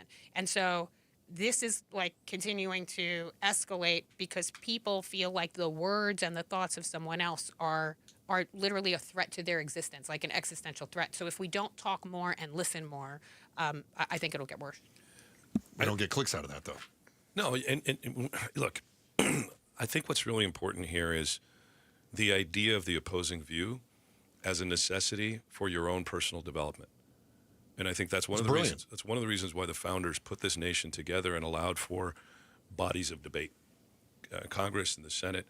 These are places where a lot of different ideas come together purposefully. The notion is we have different ideas coming together so that the best ideas will rise to the top. And we have elections so that we aren't committing ourselves to death, but we have a decision point, and then we can change our minds in a couple of years and so forth. The idea is this competition of ideas. That's why the First Amendment is so important. But opposing ideas aren't important just to balance things out. Opposing ideas are important so that we can look, like Jeff and I might disagree on something. My job should be to look carefully at what he is saying in order to analyze my idea and to test my preconceived notions and my perspective to determine whether or not I'm right, to rejudge myself as against what he's talking about. That's the way the group of Enlightenment thinkers that created America wanted us to think about things. Well, and you represent the people, and not a party. You still you get elected from your party, but you're supposed to be representing the people. But that conversation still, as part of that representation, that's the conversation that we have. So in the legislative branch, it's a lively out there conversation. In the executive branch, we're supposed to run things by talking to the But experts. some of the figuring things out. optics that come across are that those conversations aren't happening, that it's within the bubble. No, Craig, they're not. Even within the legislature, though. But that's the optic that comes out. The perception is that these leaders are staying within their own party to have those discussions, and they're not talking to others. Look, Craig, I'm talking about the intended ideal of the founders and why it is that we were able to develop the best economy in the world, the best arts and sciences in the world, the best education system in the world, the best legal system in the world, and so forth, the competition of ideas. We've gotten away from that. Right. The intention is good. It's no longer a test of whether or not your idea or my idea is better. It's a test of whether you or I are the morally uprighteous or the other one is evil. Mm-hmm. That's about personal attacks. How dangerous is that, though, when that conversation is only happening within that one party? It's incredibly dangerous, and many of us have seen and felt the threats. I mean, it's to where the original question is. You end up getting calls for violence, which are totally unjustified, totally unwarranted, and really confusing to a lot of people. Right. You believe in free speech. All of us said this. Gina Swoboda, the chair of the Republican Party, said that she's an absolutist, too. We all believe in democracy in this room. Americans, though, are ready to fight literally for their political beliefs. How far are you willing to go? That's next in our special presentation, The Right to Disagree, on ABC 15 and KTAR News. Coverage varies by plan. View contracts and exclusions at endurancewarranty.com. Auto repair bills are through the roof. $3,000 to replace the transmission. $4,000 for a blown engine. And if your manufacturer's warranty is expired, you'll have to cover it all out of pocket. You need an Endurance Auto Protection Plan. No matter what the mileage, if your car is under 20 years old, Endurance can get you covered on the engine, electrical system, transmission, AC, drivetrain, and more. Endurance has plans for any budget. Repairs can be done at the certified mechanic of your choice, and they're paid directly with no middleman.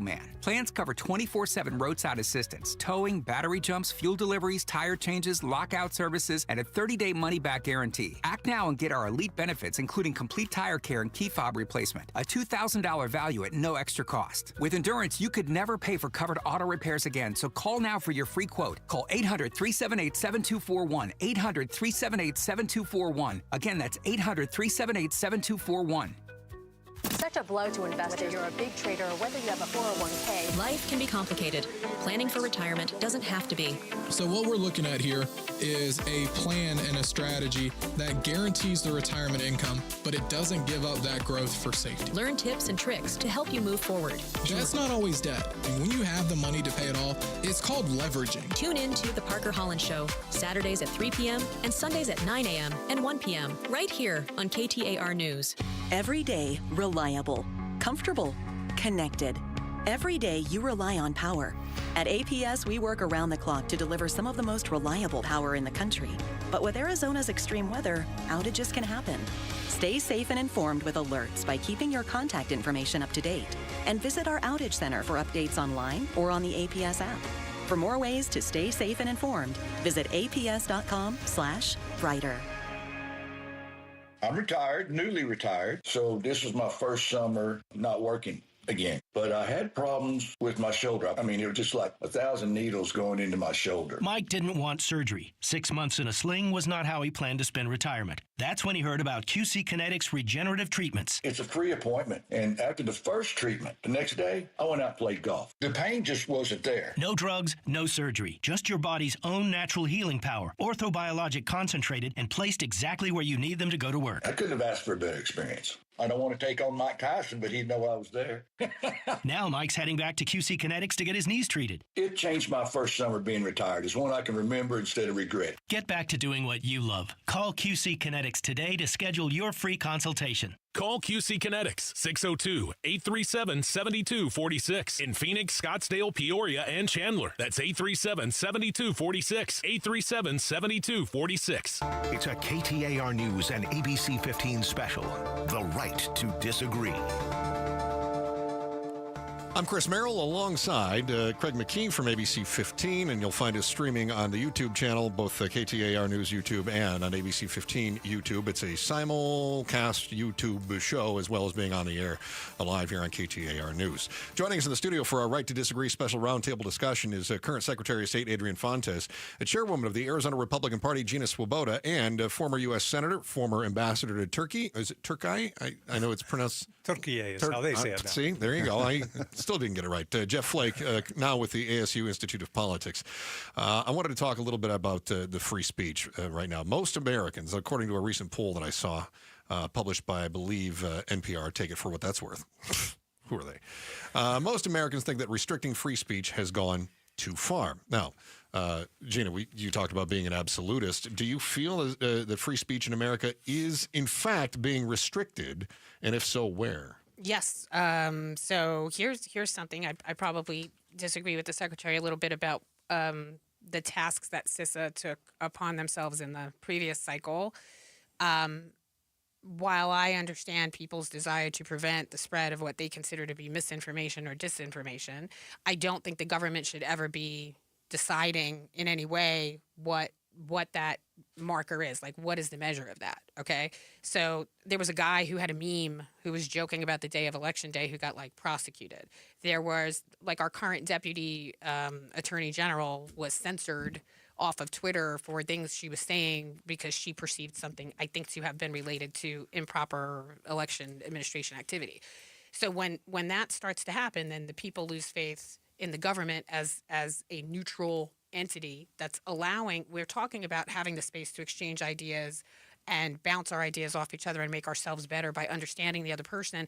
If the government's intervening into that process and silencing speech in any way, I don't want them to decide what they think is for the better of us to listen to. I'm a Gen Xer, so this whole concept is alien to me, that young people would be afraid that your words are going to harm me. Your words are not going to harm me. The inability to communicate with each other is what's going to lead to harm, and that's where we're going. I don't disagree with them at all. Americans, however, are increasingly conflating offensive speech with actual harm. That came out of a survey that was done where it found out that 1 in 3 college students say that violence is acceptable to stop a speaker, which I think everyone in this room would agree is not okay. I think it's really interesting that folks would consider somebody being stopped by a private entity from utilizing that private entity as censorship. That's not censorship.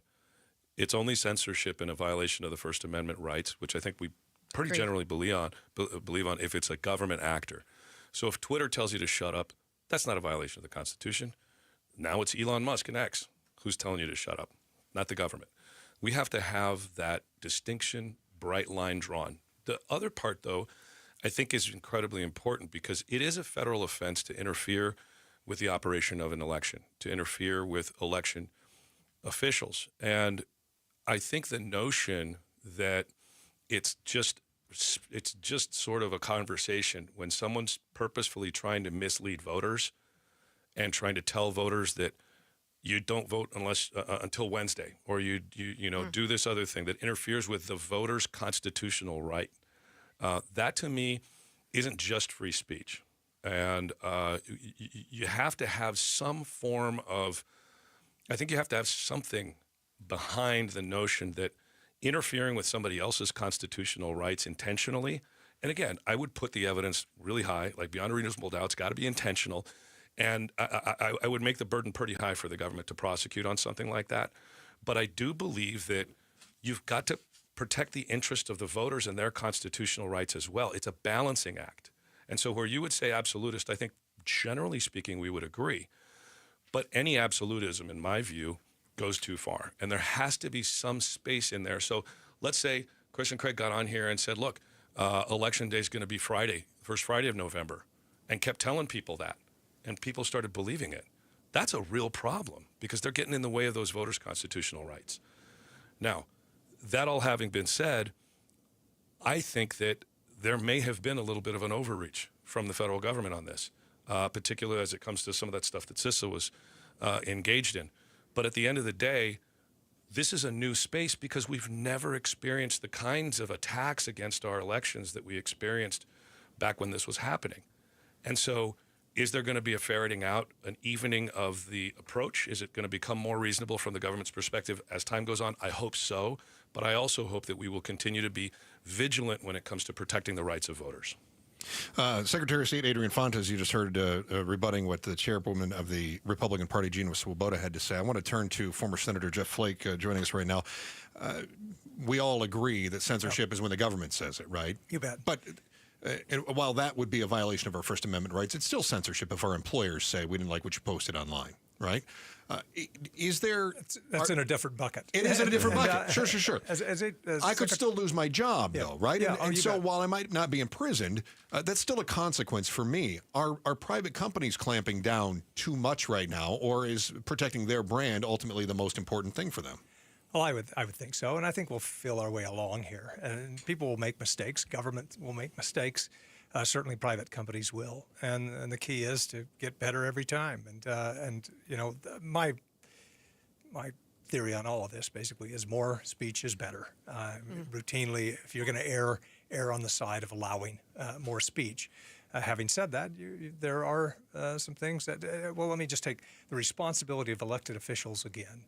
Is on an election issue, for example. It's their responsibility not to sow mistrust in our institutions of government. And that's what was so upsetting in the past couple of years, is to see elected officials who know better sowing mistrust of elections, and because it will benefit them politically. And that just is not right. So in terms of, but that's a responsibility that elected officials ought to have, and I hope the voters will see it as such and reward or punish at the ballot box those who do it right. Senator Jeff Flake, former Senator Jeff Flake, I should say, Gina Swoboda, the chairwoman of the Arizona Republican Party and the current Secretary of State of the state of Arizona, Adrian Fontes, part of our Right to Disagree special roundtable discussion. I'm Chris Merrill, along with my co-host Craig McKee from ABC 15, streaming live on the YouTube channels, both ABC 15's and KTAR News. In just a few moments, fuses are getting shorter because this government shutdown is happening, and if you are standing in line at the TSA, you might be thinking enough is enough. Are we just seeing more and more short fuses? And is Washington paying attention to how this is also contributing to an increase in the temperature of the room? That is next as we continue our special presentation, The Right to Disagree, on ABC 15 and KTAR News.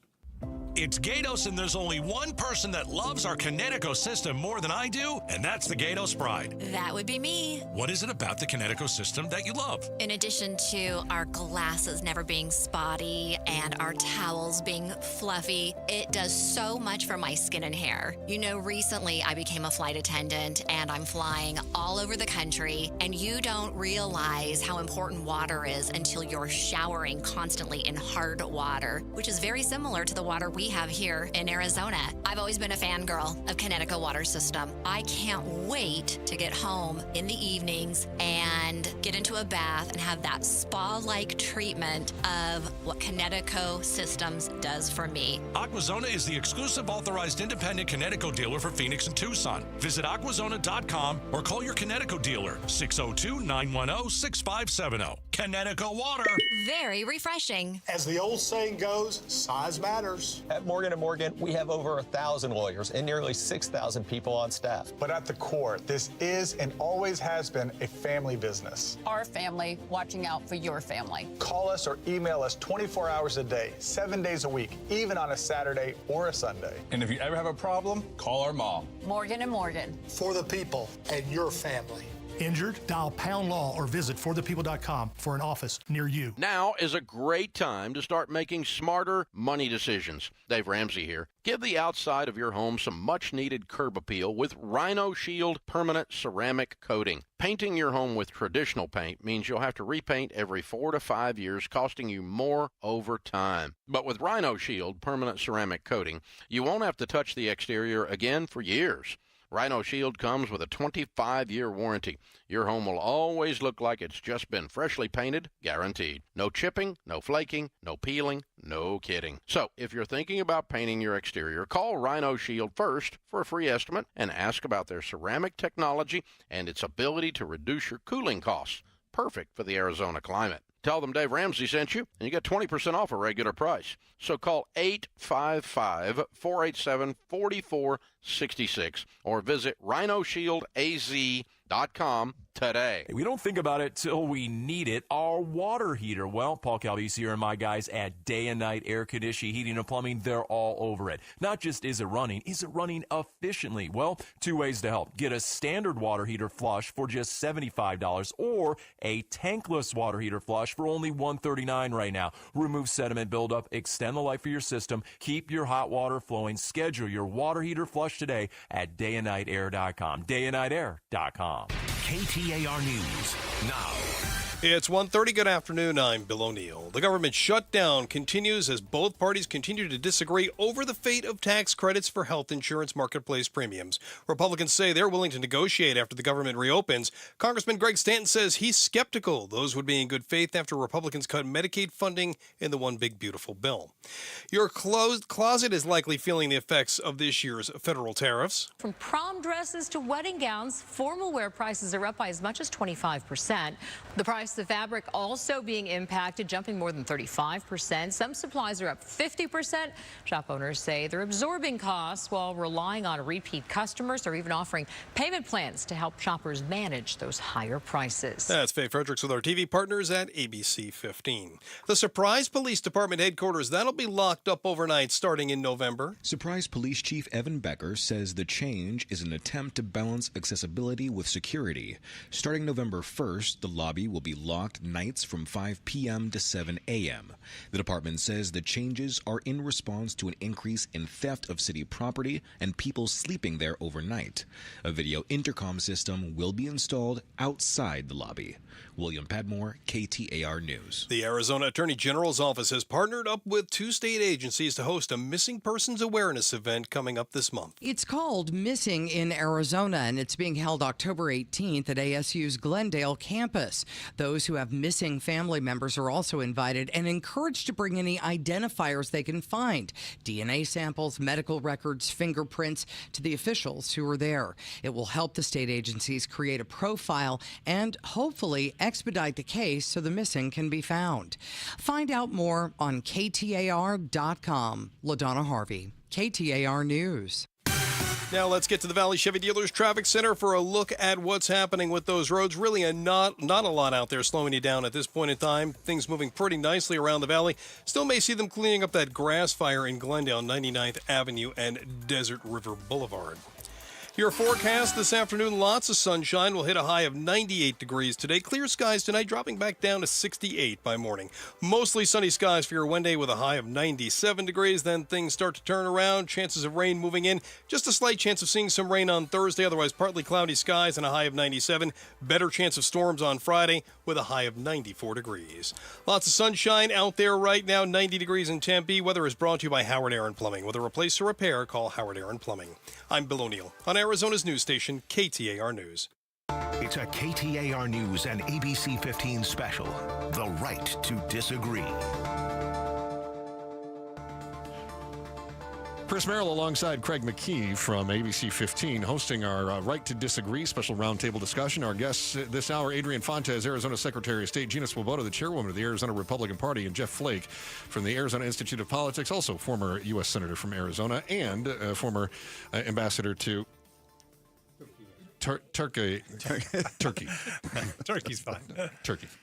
Appreciate you guys being in here. We've got the government shutdown is going on right now, and this while we're early on in this, and we haven't necessarily seen this really feed into the anxiety nationwide yet. The longer it goes on, the more likely it is to do that. That certainly ramps up some of the anxiety that American people are having. Off the air, Gina, I think it was you that said something about necessity is the mother of getting things done, and I appreciated that comment as we talked about how in the early days of Arizona. We had small hamlets and villages, ranches, and mining towns that relied on one another. I'm revealing our off-air conversation, so I hope you guys didn't think that was off the record. They all relied on one another, and it wasn't about my team getting their way. It was about getting something done. Senator Flake, you've been in Washington before. Representative Schweiker just came back and said it is irreparably broken. Do you agree with that assessment? No. Okay. I don't think it is. It's going to be difficult to get out of. And the longer we go and get away from electing people who actually know what regular order is in the Senate and the House, the more difficult it becomes to get back to it. So a lot of people who've been elected in the last decade or so have never really experienced regular order. I think the last time we passed all appropriation bills on time was 1997, before I went to Congress. Wow. So it's been going a long time, but it's certainly gotten worse. I went through several government shutdowns when I was there. It's no fun for anyone. Nobody ought to celebrate it.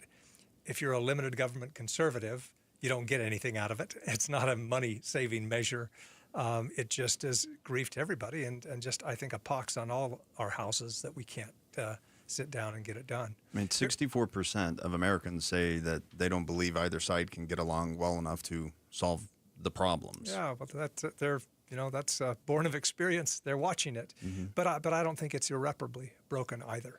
So what is the solution then? Again, as Chairwoman Swoboda said, necessity is the mother of getting things done. Are they not feeling that there's necessity to accomplish something? Is this a dog and pony show? Not sufficiently, and it will end, I think, when voters value that and when they elect someone. And I would hope that you have somebody campaign on, hey, I'm going to go back. I am going to work with people on the other side. That used to be the case. You'd advertise that when you. Well, you hear that in office. the campaigns, but sometimes that's not the result. You don't Once even hear somebody much gets in sworn in and they campaigns go to anymore. Capitol Yeah. Hill, I'm not going to say specific names right now because they can't speak on themselves from another state, but I've spoken to some representatives that had that very message. They said, I'm going to Capitol Hill. I've been up there, I visited. They have these huge rooms that have these huge tables that have all these things. They don't need all this. It's all waste. They have this big campaign speech. And then they come back 6 months later and sit down in front of me to do an interview, and I bring up some of those things that they spoke about, and now they have the bullet points. Now they have the messaging that they're supposed to be on target with. How do you change that? If somebody's really going to go to Capitol Hill and change the dynamic and change the tone and change the conversation? Well, this is a matter of leadership. This is a legislative body. Barry Goldwater, I think all of us would agree, rock rib, conservative, principled. He once said, politics is nothing more than public business. Sometimes you make the best of a mixed bargain. Noting that it's a legislative body. You're not going to get everything you want. And the problem is the longer we go through shutdowns like this, the more entrenched it seemed each side becomes. And I think the key is, in the end, voters have to value productivity in terms of somebody who's going to say, I'm going to go back and actually keep the government open. I'm going to fight for my principles, but recognize in the end this is a legislative body and I'm not going to get everything I want. But isn't it, Jeff, important that the productivity be for the benefit of the voters? And I think there's a really important distinction between the regular order of business in getting the business done and who's actually going to end up benefiting from the business. And I think the benefit, the perception of the general public is that the regular, quote-unquote regular order of business, in other words, the result of the last several decades of governance, is as against the little guy, is as against the American public. They're not seeing themselves advance. Young people are finding it more difficult to imagine buying a home, starting a family, doing all those things that regular Americans want to do and fulfilling the American dream. So while I agree with you 100% that the process needs to get back to something civil, but as far as the business that gets accomplished, I think we genuinely need to look at this massive, massive growth of the divide between those that have and those that don't have. And it's not a partisan thing, because there's a lot of folks on all sides of the political aisle that are hurting economically. They're hurting in trying to raise their families and, again, trying to get their homes and do the things they need to do. So I agree with you as far as the regular order of being able to get the work done. But I think I'll expand on that a little bit, and it might not have been where you were going, but I think the work needs to be for the American people, and it needs to be for the, just those regular workaday Americans. They need to be seeing more of the benefits of the work of government. Can I jump in on that? So, because the tagline for the American people caught me.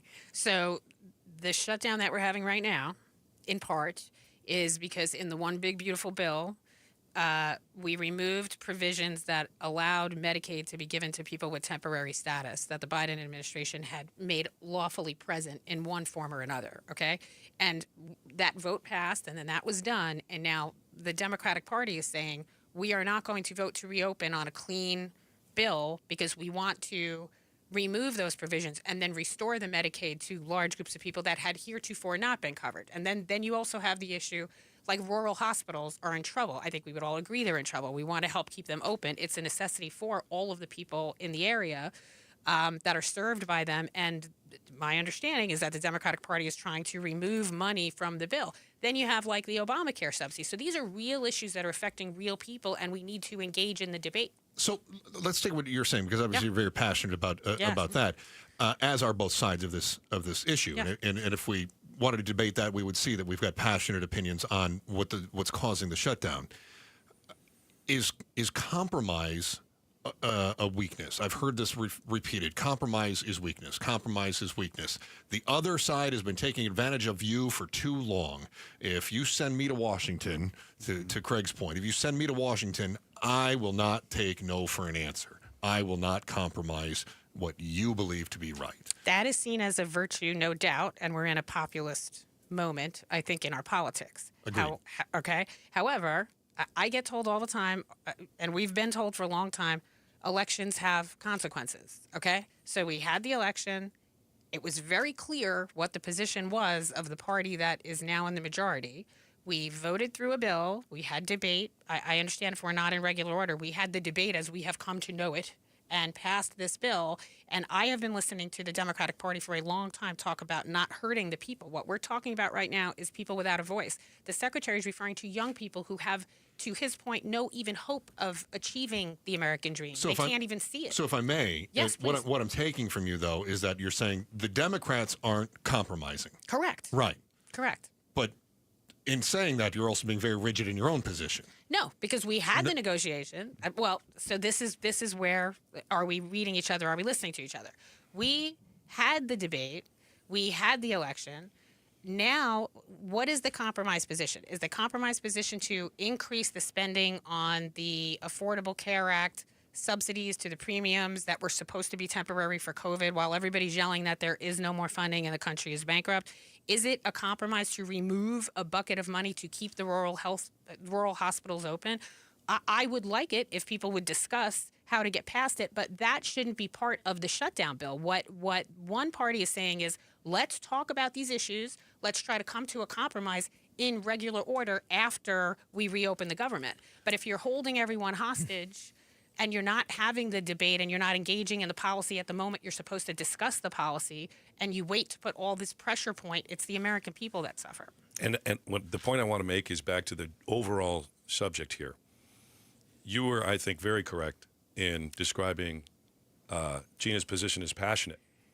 But I can tell you, here's why we were going to be able to get past this as a nation. And I have the same positive attitude that the ambassador, senator, and I think, what did she call you? The best Institute looking guy? of Politics. Your wife was out there. That's my wife. Gina's passionate. Gina is passionate about the issues, but she doesn't have a passionate hate about me. Even though I'm a Democrat and sitting here as the only Democrat, yeah, she will say the Democrats are X, the Democrats are Y or Z. And that's a little bit of bucket filling. But at the end of the day, I know that this person sitting next to me is a person that I can have a reasonable conversation with, and we can passionately disagree about the issues without being disagreeable towards one another as human beings, as people, as Arizonans, as Americans, because I think she has in her heart the best intentions towards all of us, as do I. We just have different approaches. And if there's anything that we should gain from this general discussion, it's that we can have passionate differences on issues as long as we're not passionately enemies of one another. Right on. Right? Right on. And I still think you're wrong about but that messaging. Amen.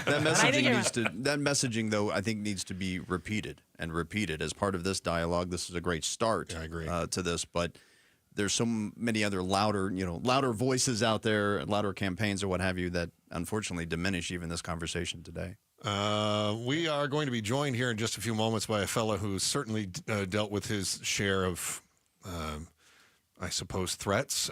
Certainly some people that thought he wasn't the right guy for the job. Stephen Richer is going to join us here in just a few moments, the former Maricopa County recorder who caught all kinds of grief through the last election cycle. And you thought AI was just writing essays and making art, but now it is helping extremists flood your feed with hate. The tech that is supposed to connect us is being used to divide us very violently. And what are we doing about it? That is next in our special presentation, The Right to Disagree. Special thanks, by the way, to the Secretary of State, Adrian Fontes, for joining us in here. Chairwoman of the Arizona Republican Party, Gina Swoboda. And from the ASU Institute of Politics, former U.S. Senator, former ambassador, and good-looking husband, Jeff Flake. Thank you so much, guys. I'm Chris Merrill. Craig McKee. Thanks, Chris. We'll continue here and wrap up our Right to Disagree. Special roundtable discussion next on ABC 15 and KTAR News. Wesley Financial Group is not a law firm, and Chuck McDowell, definitely not an attorney. This is Chuck. If someone talked you into buying something really silly and you want to get out of that silly little thing, my advice, get the facts. Call me and I'll send you our timeshare exit kit absolutely free. Inside, you'll learn how timeshare works and all your options for cancellation. Call Wesley now for your free exit info kit. 800-838-6767. That's 800-838-6767. I'm Scott Hansen, host of NFL Red Zone. Lowe's knows Sundays are for football. That's why we're here to help you get your next DIY project done, even when the clock isn't on your side. Whether that's a new Filtrete filter or Bosch and Cobalt power tools, Lowe's has everything you need to feel like the MVP of DIY. So get it done and earn your Sunday. Shop now, in-store and online. Lowe's, official partner of the NFL.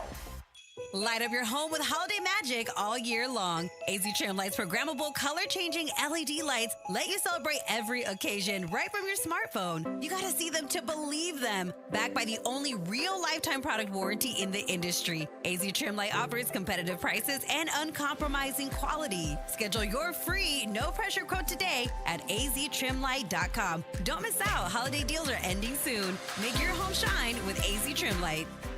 When it comes to your electric bill, saving energy means saving money. That's why SRP offers many ways to help you cut costs and boost comfort. From rebates and discounts that can save you thousands of dollars, to expert insights that can help make your home more energy efficient. SRP has tools and programs that give you many ways to save. Explore your options today at srp.net/savings. That's srp.net/savings. Has your roof been inspected lately? This is Dave Ramsey here to tell you about Travec Remodeling and Roofing. They're known across the valley for their outstanding home remodels, and Travec is the name you can trust for all your roofing needs, too. They have an entire department dedicated to delivering top-quality roofs, because in Arizona, it's not the rain that gets you, it's the relentless sun. UV rays beat down year-round, wearing out your tile's protective layer and eating away at foam roof coatings long before you see a leak. So if your tile roof is 15 years old or your foam roof hasn't been inspected in the last 5 years, you could be on borrowed time. Call Travec Remodeling and Roofing today at 480-367-1171 to schedule your professional roof inspection, or go to Travec.com. Travec Remodeling and Roofing, getting the job done right the first time. KTAR News 92.3, the KTAR News App, KTAR on YouTube. It's a KTAR News and ABC 15 special, The Right to Disagree.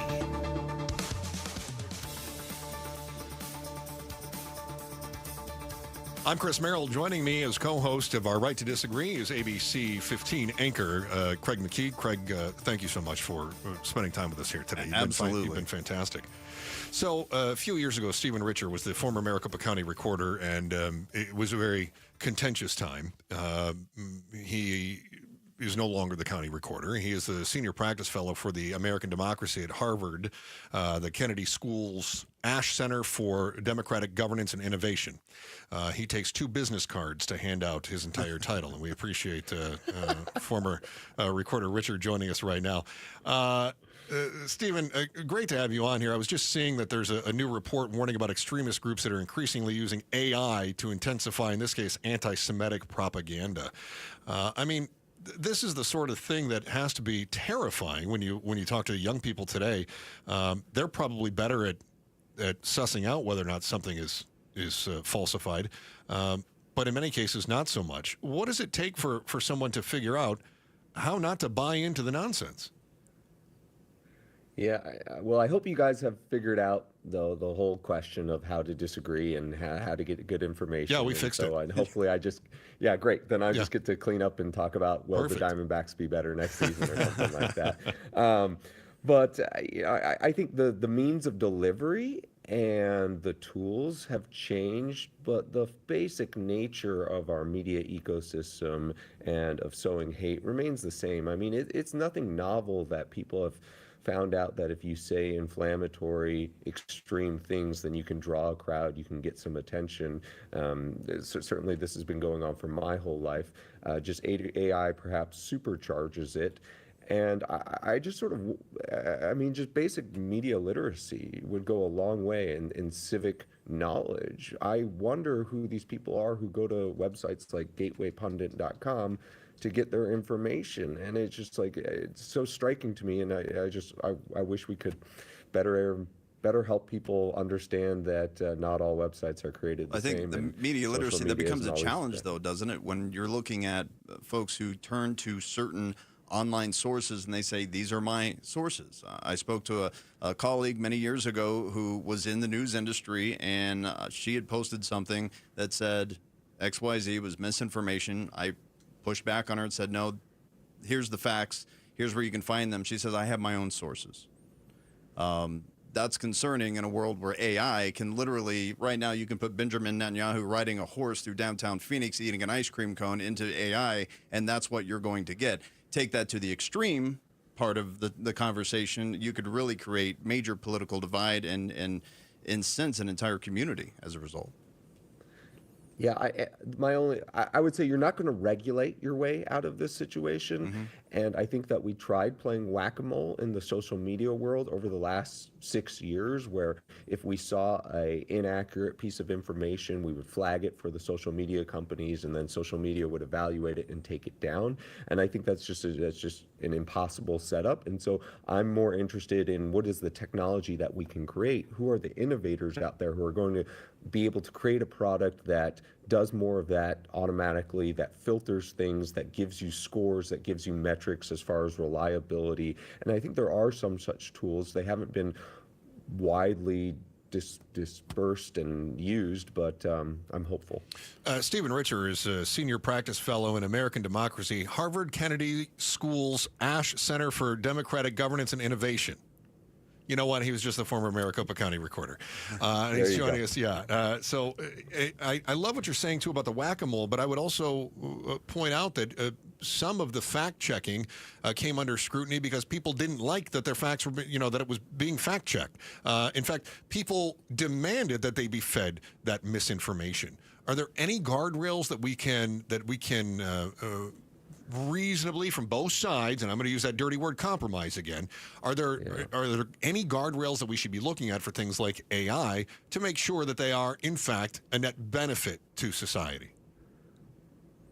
Yeah, well, I think we need to get rid of the notion that there's no objective truth. I think in the vast majority of things there are objective truths, and I think that's something we should be striving towards, and I think that we should approach it with a intellectually rigorous, empirical process that, as we would for any types of situation, whether it's medical or whether it's political. And it seems that we've just gotten so lazy and put down our guard in politics and have instead chosen just to go and eat candy all the time, whatever makes us happy at the moment. And so I would say to what many high school civics teachers say is consume a broad array of political sources, look into the origin of your information, look into the motives of the speakers. And that sounds like a lot, but maybe we should just be more mindful in our consumption, even if it doesn't mean we consume on as broad an array.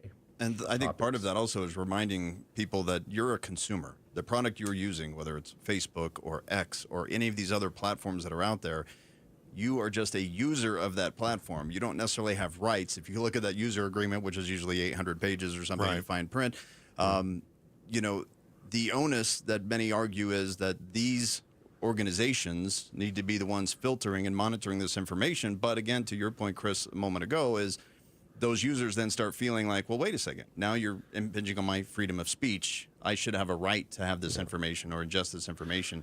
So who ultimately should be policing when ultimately this is about making money for these platforms?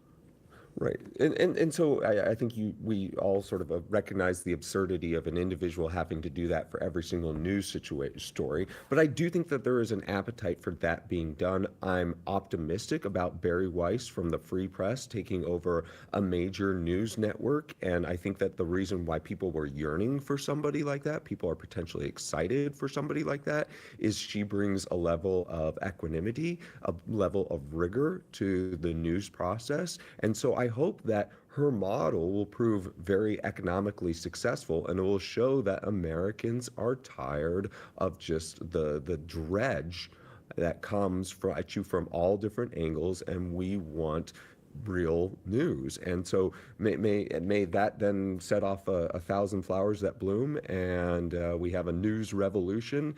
And I do think that this all gets down to my fight over elections was really not a fight over democracy so much as a fight over truth. And I think that really is the result of a crumbling media ecosystem that we need to rebuild. And I know a lot of people are thinking about that, but I think it's one of the, if not the biggest challenges of our day, one of the biggest challenges. And I'm not going to speak for Craig here, but I got to tell you, every day I come to work, I'm glad my medium still exists, but I don't know how long that's going to be. I mean, we're competing against podcasters, we're competing against YouTube, we're competing against everybody's blog, vlog, whatever else it might be. It is a very bifurcated ecosystem right now.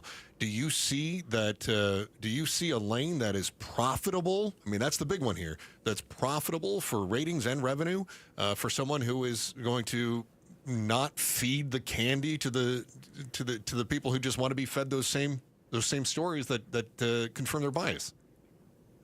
All I know is that almost every single news story we read about media as a business is about the decline, or about the bankruptcy, or about the merger because it didn't have resources anymore. Barry Weiss is one of maybe the only news story who built something from the ground up, and it was required for, I think, $150 million, and they're now running one of the most storied media infrastructures in the United States. And so, and I think that whether or not people feel she achieved it, what her reputation was that we're going to go for straight news. We're going to go for the facts. We're going to ignore the political noise, and we're going to get to the signal. And so that, maybe I'm Pollyannish, but that tells to me that there is still a market for rigorous news reporting that arrives at an objective truth. Stephen Richer is a senior practice fellow at American Democracy, Harvard Kennedy School, Ash Center for Democratic Governance and Innovation. He's also the name you recognize as the former Maricopa County Recorder. And Stephen, thank you so much for taking some time with us today. You were dynamite. Really appreciate you being on the program. That's going to do it, Craig, for our Right to Disagree, a special roundtable discussion. I'm glad that Stephen was able to get the conversation about Barry Weiss at CBS News, now overseeing CBS News. If you're unfamiliar, she started a kind of a contrarian website. Right. I'm curious to see. It reminds me of when there's a new coach hired for the local sports team. Right. And everybody's either he's the worst hire they've ever made or he's the best hire they've ever made.